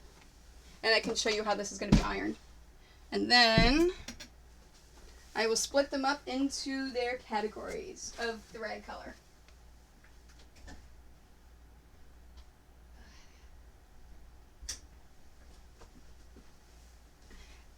Now, for this stream, I did not move my ironing board over so that you can see exactly what I'm doing over there. So I'm doing a makeshift ironing board.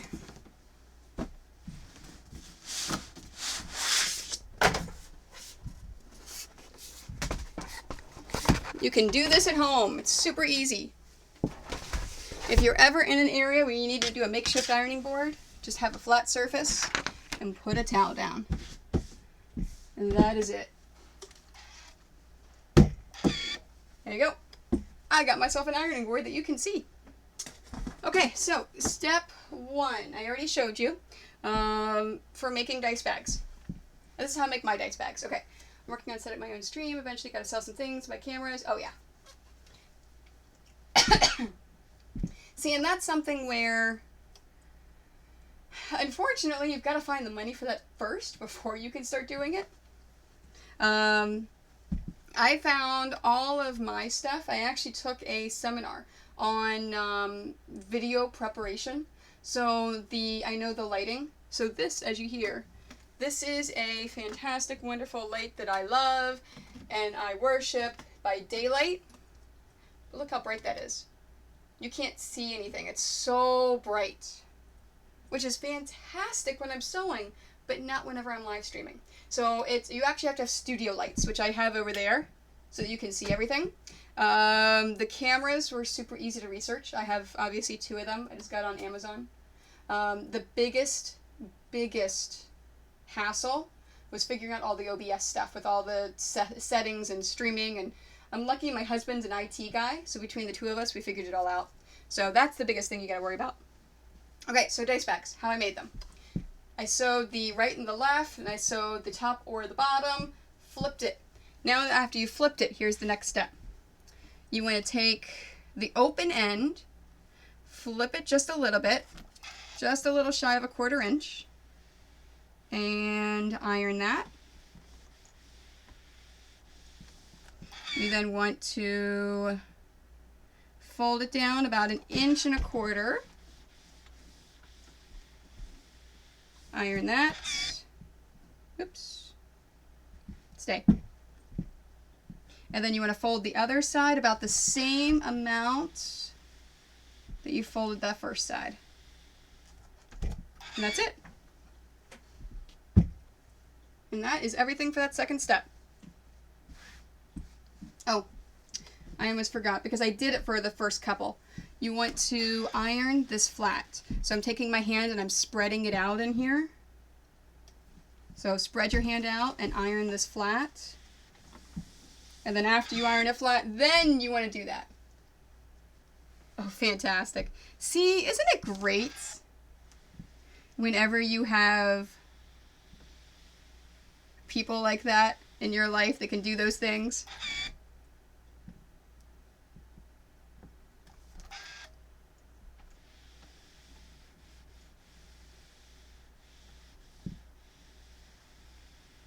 Oh, and of course, again, everyone that's in the States, happy 4th of July.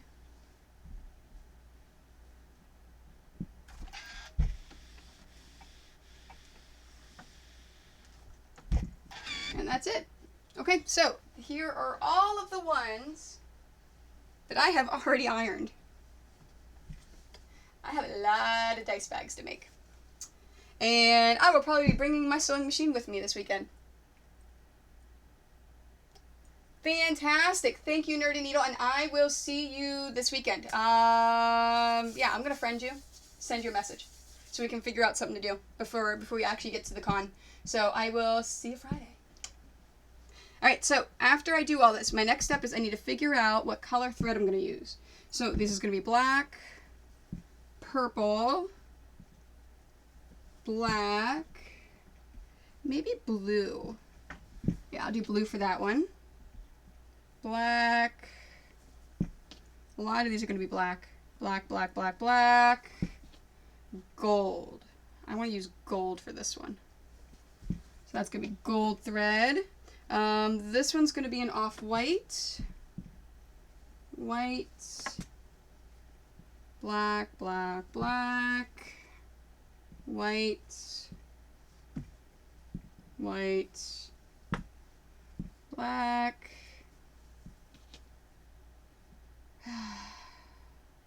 You know what? I'm going to change this to gold. I'm not going to do a blue. So purple, blue, gold, black, white, white,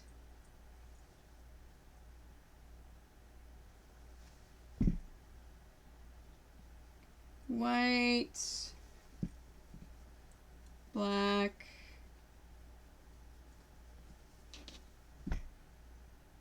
I'm going to use gold for this one. Black, gold, black, gold. Oh, this purple may be white. Black, white. Yep, let's switch it to white because I don't see much else in here that we need purple thread. Okay. Okay, so let me show you. So here's the black ones. Let's show you how I do the next few steps. So first thing you want to do is switch out all your thread. So I'm going to switch this to a black thread.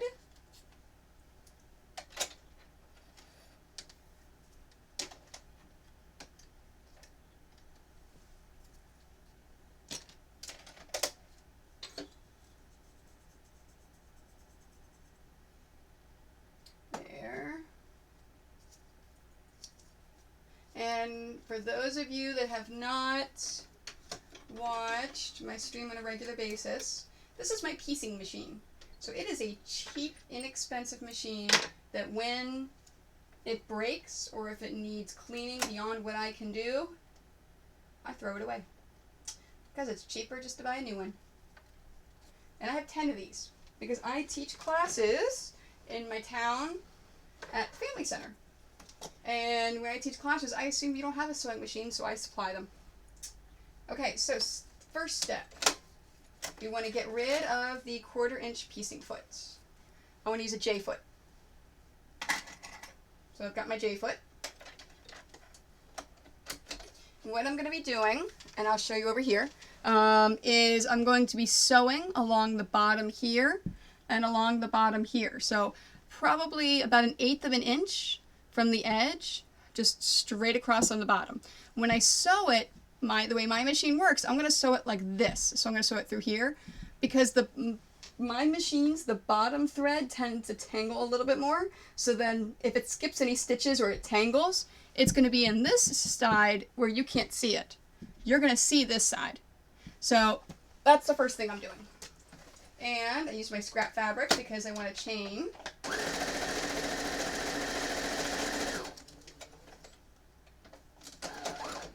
Oops. And the thread broke. Of course the thread broke.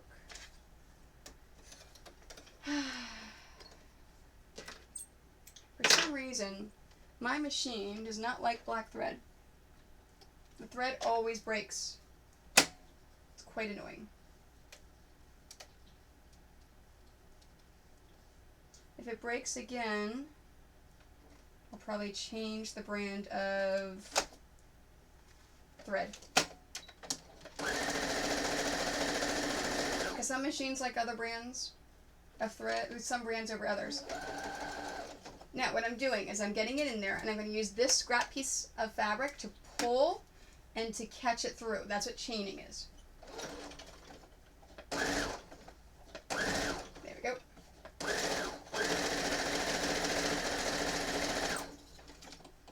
And let's trim that fabric.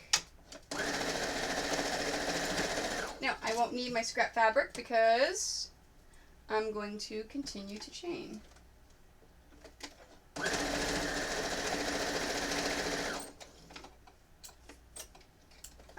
let me show this to you.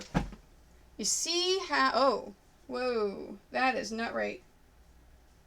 There is something wrong with the machine. No, that's fine on this one. It was just that first one. So my threading, my stitches are super out of whack. And I'm not going to be able to show you. I can't do a close-up. Where? I need my seam ripper. Favorite seam ripper in the entire freaking world. I love this thing. And I'll show you why. Everyone is going, if you sew, you're going to make a mistake. So you need to invest in a good seam ripper.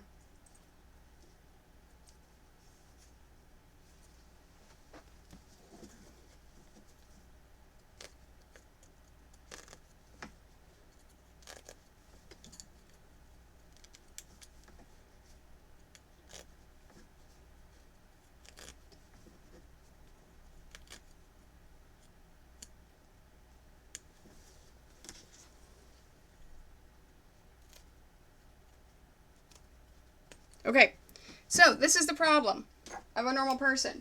You seam rip something. You have all these little stray threads all throughout there. This is, it's called Seam Fix. It's got a little thing on top.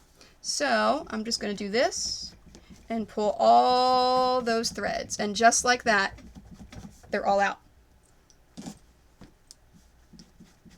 This is my favorite seam ripper in the entire world. I have a whole box of them. Every time I teach classes, I bring the whole box and I offer them for sale at the same price you would get at the store. Because that's how much I love these things. That's it.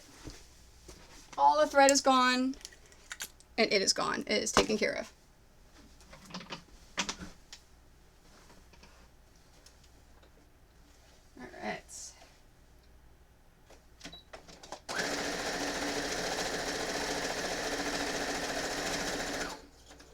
Alright, so let's try this again.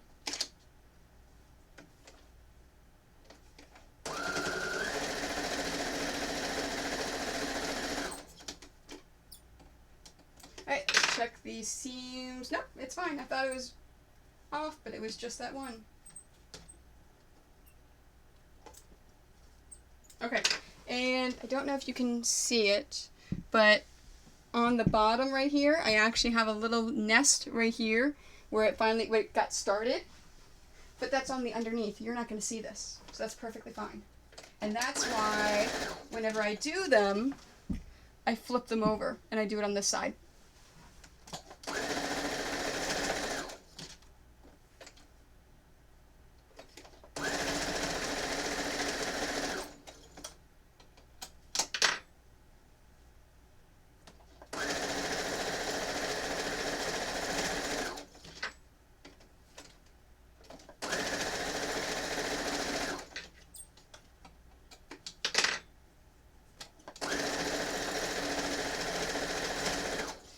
So with my thread that I have picked, I now have this sewn and this sewn. My next step is I'm going to take this, and I will do it up here by the camera so you can see. I'm going to take these. Now this is the wrong side because this is where I can actually see the flaps. So I'm going to be taking this and I'm going to be putting right side to right side, fold it up, and I'm going to be stitching it from here down and then here up with putting some extra stitches right by here. Now I am not going through this because these are the holes that my drawstring are going to go through. So I have to make sure that I'm only sewing it from right here where my thumbs are down. And that's it.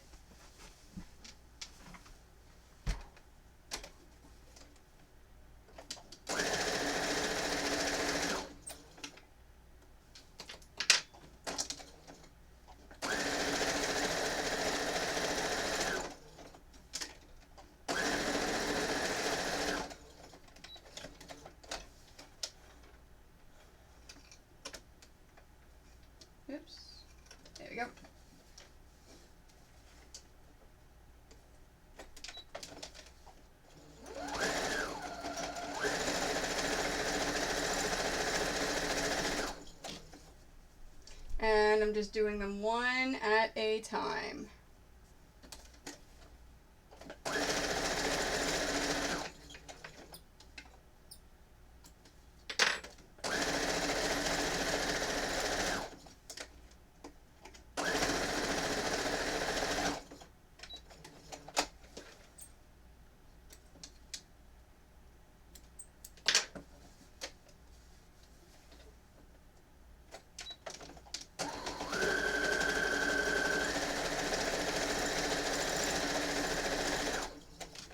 And then I trim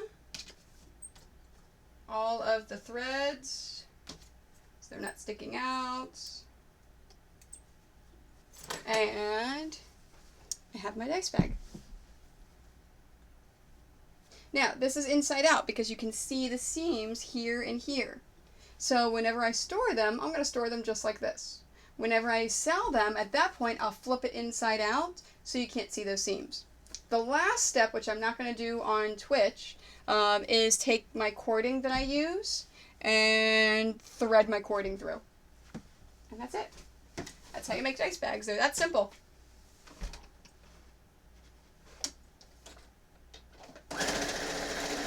Alright, now it's not instruction time. And I'm going to be ironing and sewing for the next 54 minutes. Anyone have a story? Anything you want to talk about? Or you want me to tell a story?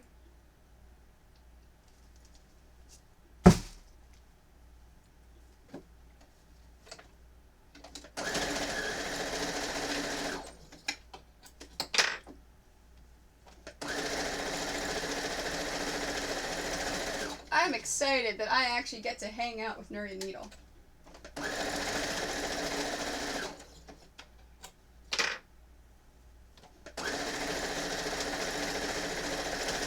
St. Louis is a weird convention for me. I didn't do very well.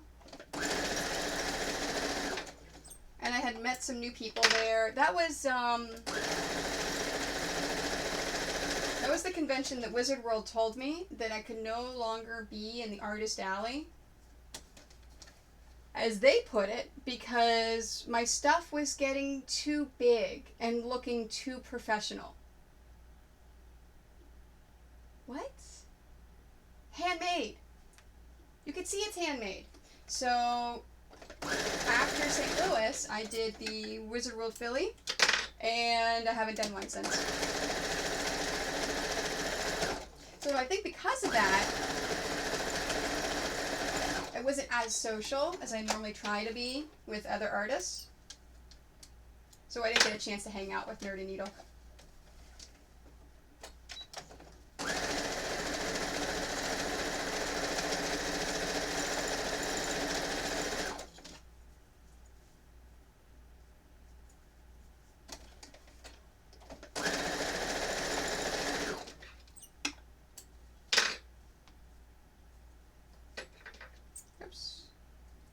The other one, did I?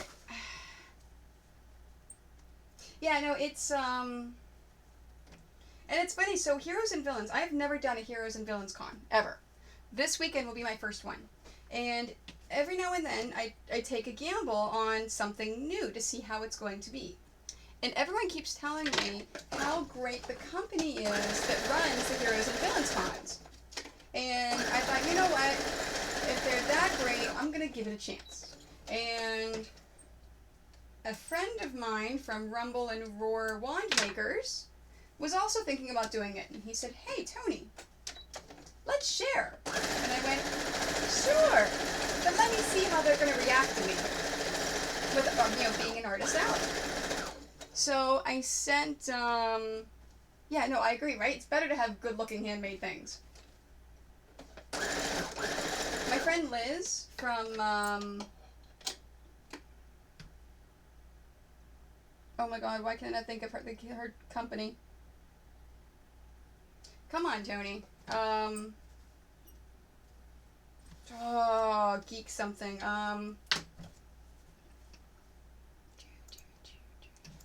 Let's find out. Elizabeth Dean is... Seems Geeky. That's it. Seems Geeky. So my friend Liz does lots of embroidery stuff. she has the same thing, where people don't believe that she's made it, that she's handmade it. They think it's factory made. So they won't let her in Artist Alley.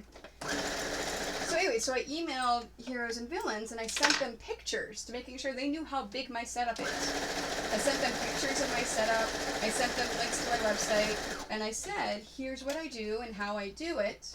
Number one, would I be able to get a table in Artist Alley, or do I have to pay 5 times the cost for a vendor area?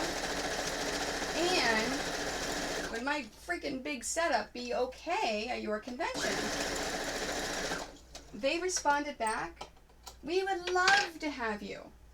Your stuff looks cool. We love your setup. We think it would be great for our convention. So I'm like, nope, okay.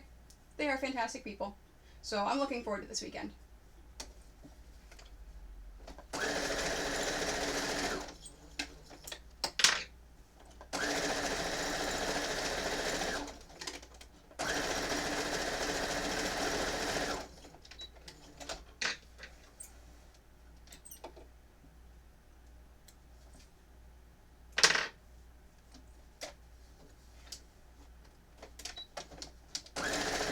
Especially because my main minion, Laura's going to come down and help me.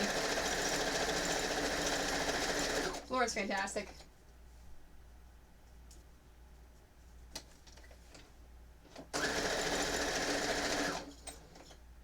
Yeah, I really thought that absolutely no one would be on Twitch today because it's an American holiday. I am very happy to be proven wrong.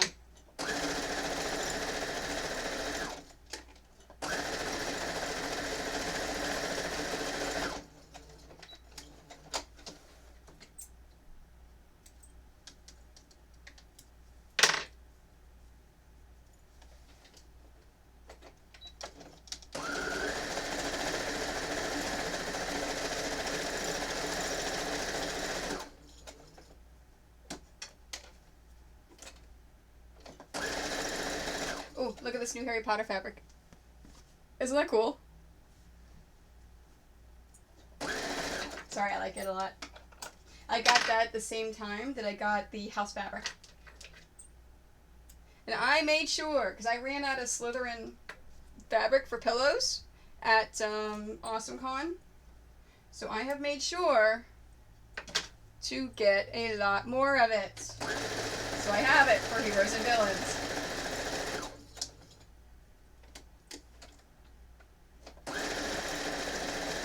They really are. It's funny because I streamed on Super Bowl Sunday. I think I have one person the entire time pop in. I was thinking to myself, you know what? There's going to be a ton of people on Twitch that don't care about the Super Bowl. No.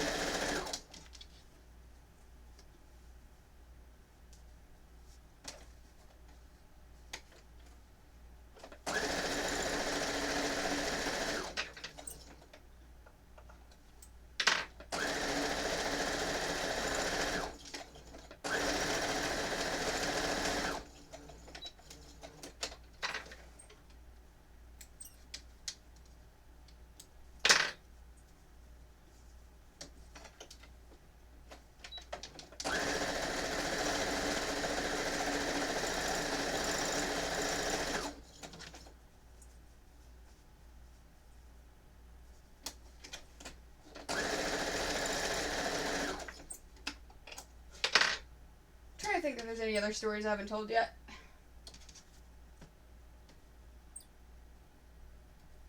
We've got this one guy on one of my husband's softball teams. We were very upset whenever he wasn't going to play this year. Because he used to be in a band. And he has some of the, like he was the lead singer in a band, like a really well-known band. And he has some crazy stories, like really crazy stories. And just listening to him sometimes, we just laugh and laugh so hard. And he showed up at a game the other day. We were all like, "Friend, where have you been? This is fantastic. What's been going on? Tell us some more stories.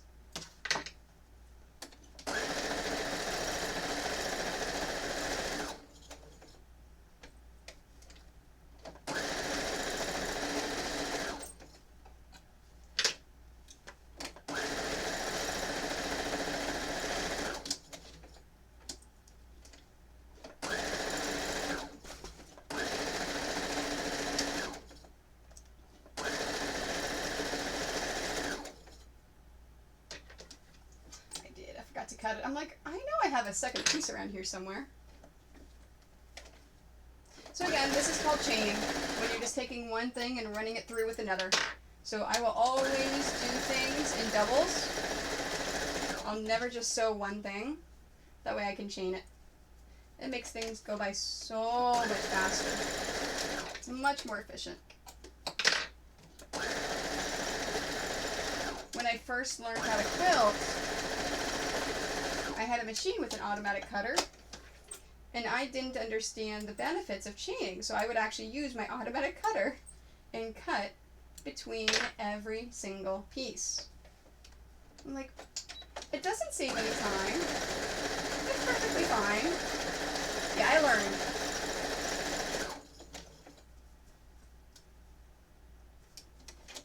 You always want to chain when you can, 'cause it's not even the time. It is...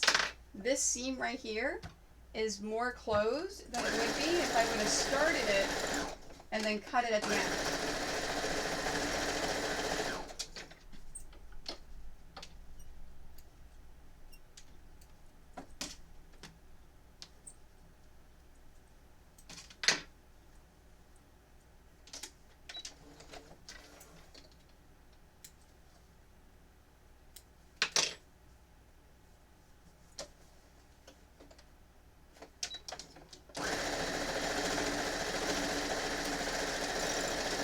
Now what I'm doing there, by pulling it back and forth within my machine, do as I say, not as I do. You're not supposed to do that. It hurts your machine. Which is why I have a cheap $150 machine that I use for these. I abuse it. And then I pitch it when it's done. So, don't do that to your machine. You'll hurt it. There's a little button on here that has a backspace. You're supposed to use that.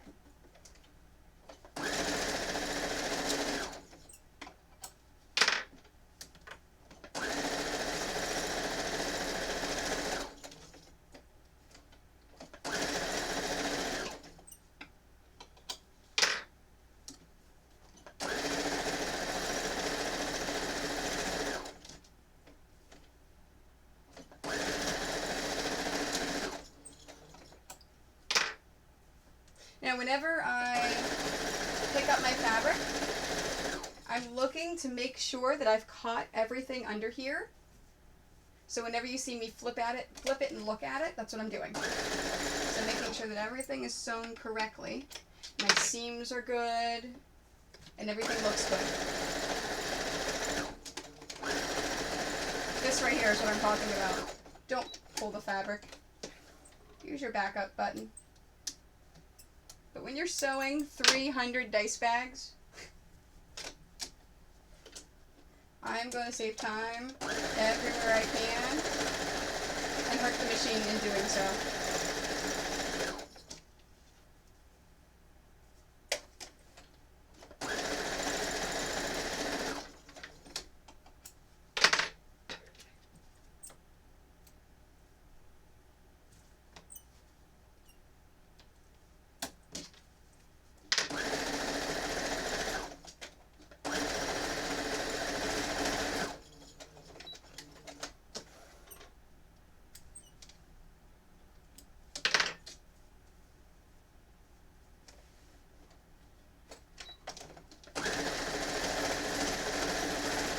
Okay, so before and on my schedule, I said the only definite stream I was doing this weekend is Friday for the setup because I wasn't sure how the con was going to go. Yeah, so now I'm going to stream throughout the con. I'm going to go back and forth. Now that I know I have another Twitch sewer there, I'm going to make sure I stream more often.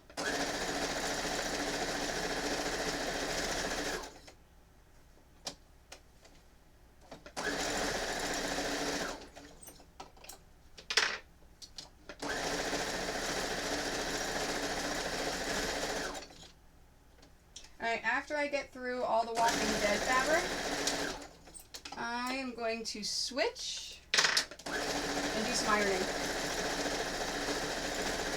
It's almost time that my bum has said, you've been sitting down for a little long. Time for you to get up.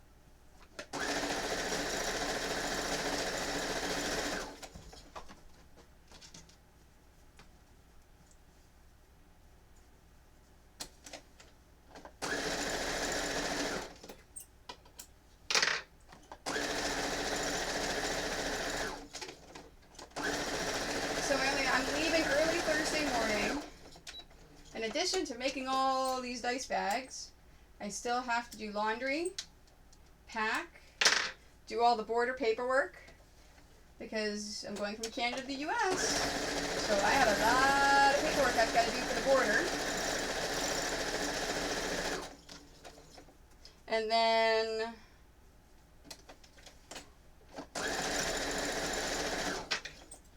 get all that together. I've got, I ordered a bunch of pillows that are being sent to a place in the States I've got to stop by and pick up on Thursday morning. So I've got to leave early Thursday. So I still have a lot to do. I can't do it tonight, because I have to go see fireworks. Can't do it tomorrow night, because Jordan has a rugby game. So I've got to go watch a rugby game. I would not miss that for the world.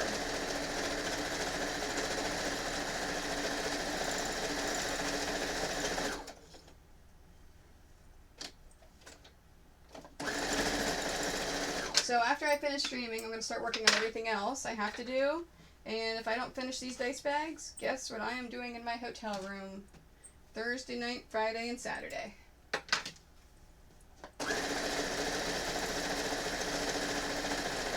If I wasn't sharing the space with Rumble and Roar Wands, I would bring my generator and my machine to the convention and sew at the convention, which I've done many times.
That way.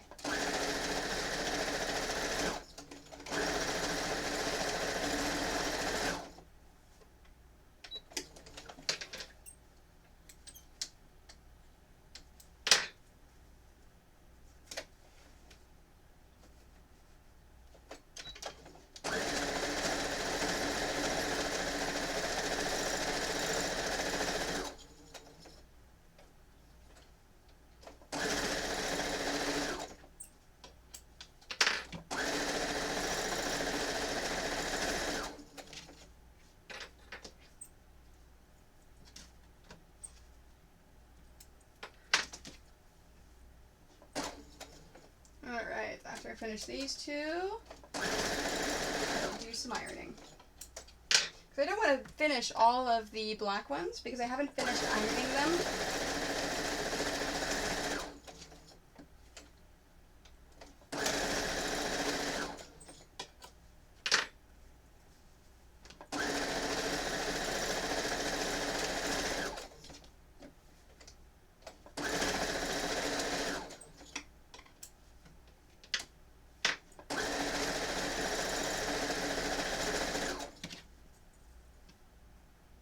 My bobbin's getting a little low too.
Now remember I said I always want to keep fabric going. At this point I said I was going to stop. I've got to free this one though. I don't want to use my scraps, so I'm just going to take this next one, use the next one, and this fabric glows in the dark. It is fantastic. Just to free this so that I can trim it. And then stand and do some ironing. Oh.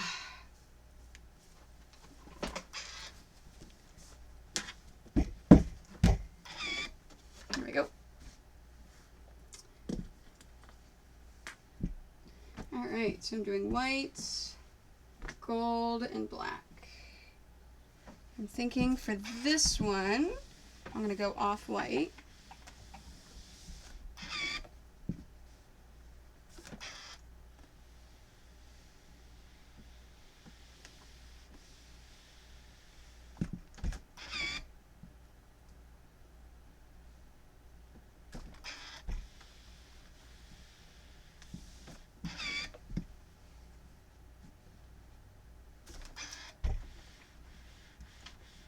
Oh, I think I need more water.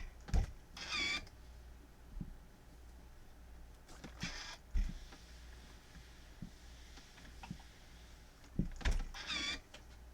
right, let's go white. Now this is an amazing fabric. If you didn't get to see it on yesterday's stream, I love that fabric. It's brand spanking new. It's got Ursula, Snow White, Evil Queen,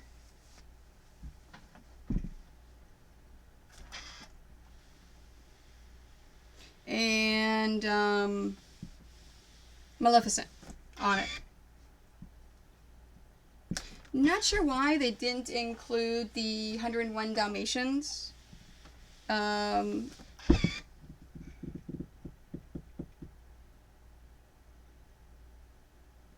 Oh my gosh, I'm having a brain fart. I couldn't think of Maleficent yesterday, and I could think of her. Cruella de Vil. I'm not sure why they don't have Cruella de Vil on there. Because on the other, you know, the evil queen kind of, you know, the evil people, they included her before, but they didn't include her on this one, so I'm not sure why. That's weird.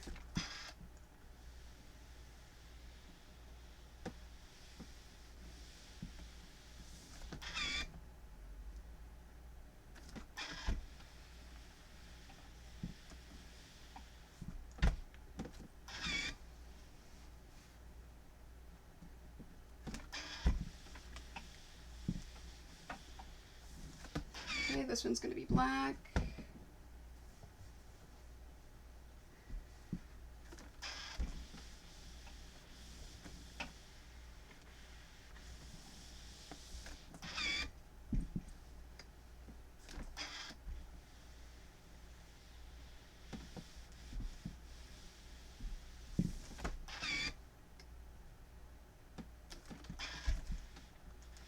And I'm thinking after I iron all 6 of these Evil Queen fabrics, I may call it a stream. Because I need to get working on my border paperwork and I need to start my laundry. Because I only have 1 more day of prep. Unfortunately, that's what happens when you have to drive 12 hours to get to a convention. I lose a whole day. When normally, if it was closer, I could have just driven Friday morning and set up on Friday, and I'd have to drive down Thursday. Oh, thank you very much, Critter Creator. Oh, that's cool. Critter Creator. I like that. It is the Eliso Pro. It's an iTouch. So it's actually faster and more efficient than regular irons because you literally pick it up, iron, move it over, let go. You don't have to keep doing this. Whenever I take it with me to my Quilt Guild on sew-in days, I have to keep an eye on it because a lot of the ladies forget that you don't stand it up and they're constantly standing it up. So we have to put it back down again.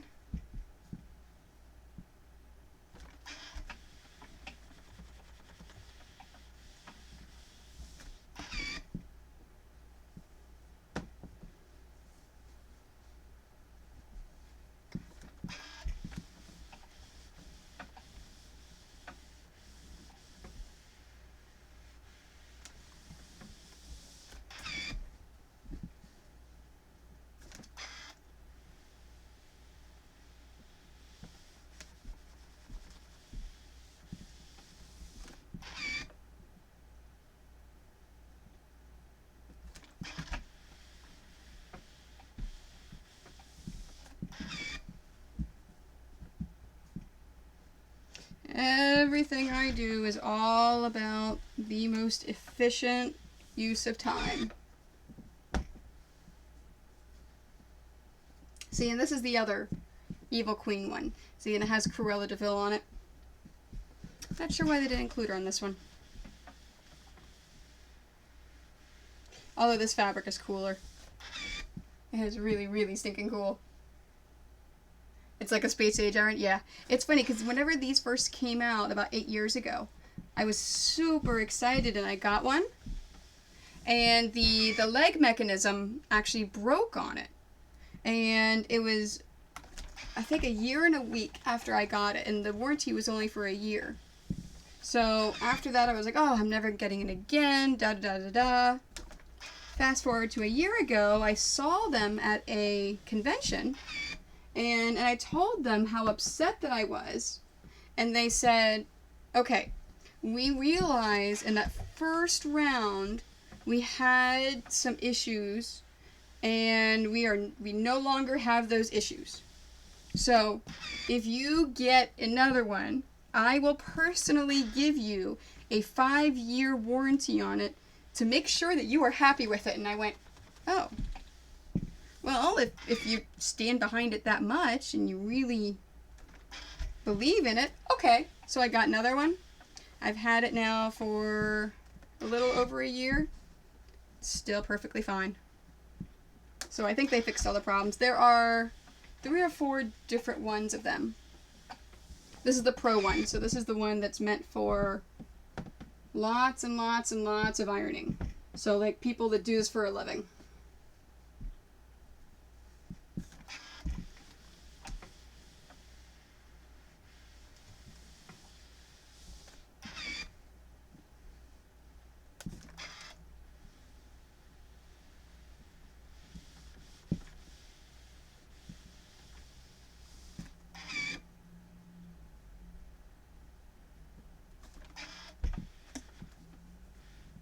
I've got more there.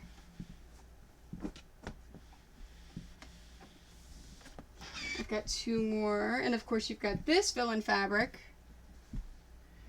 where they are separate, the singles.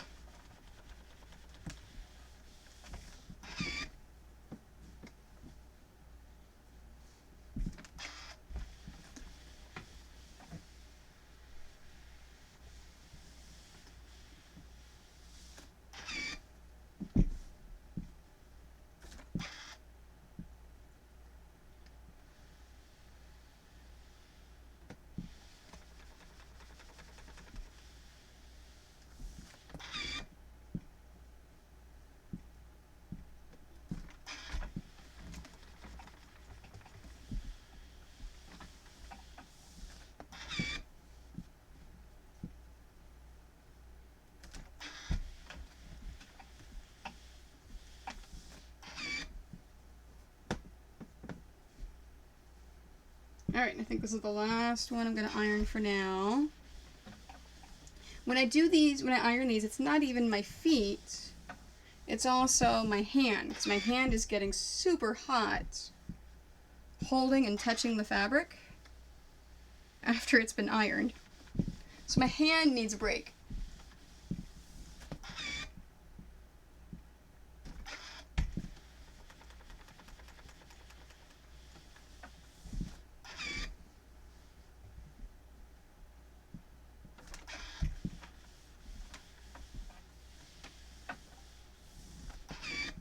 There we go. Alright. I know I said I was going to call it a stream. I'm going to sew a few more.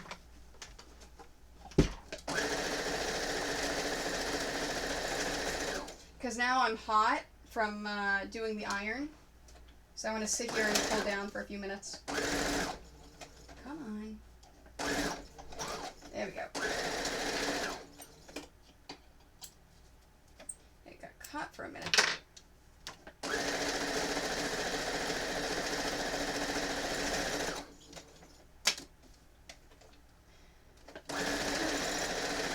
So then while I keep sewing, I'll do all of my stream business. So again, I'm not going to stream again until Friday.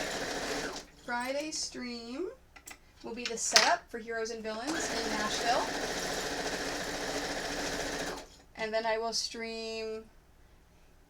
I know, isn't it? Watching it go up and down. And then I'm going to stream on and off during the weekend when I can. Maybe with Nerdy Needle.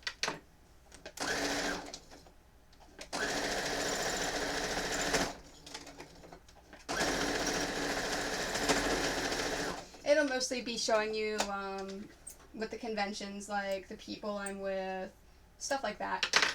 So maybe like little bursts here and there. So make sure if you don't catch it live, check over the videos.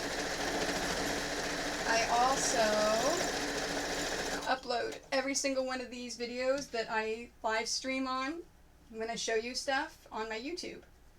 So if you haven't subscribed to my YouTube, please subscribe. And then if you miss a live stream, you can always go back and watch it.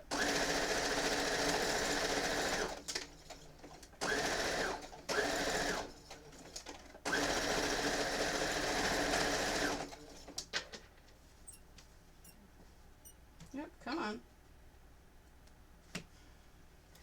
There we go.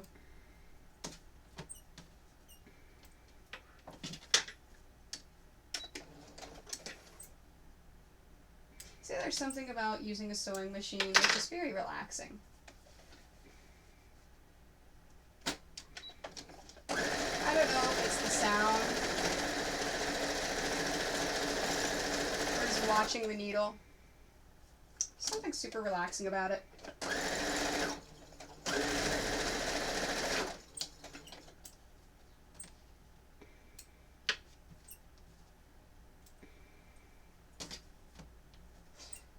Alright, and on that note, thank you. Oh, Critter Creator, you just followed me. Thank you. Thank you very much. I was just about to read everyone off for today. So, thank you very much, everyone, for joining me today. I'm going to call it a stream. So join me Friday if you want to see how I build my monstrosity at conventions. I'll have Laura helping me. Thank you, Yowen8, Angel J77, and Critter Creator. I love you guys. Thank you, thank you, thank you for the follows. I appreciate you. And yeah, I think that's it. I already went through when I'm streaming, talked about everything, showed you how to make dice bags. Yeah, I think that's it. Showed you how to do my quilt kits. Alright, awesome. See you guys on Friday. Have a fantastic 4th of July, and don't party too much so that you can go to work tomorrow if you need to. Have a great day.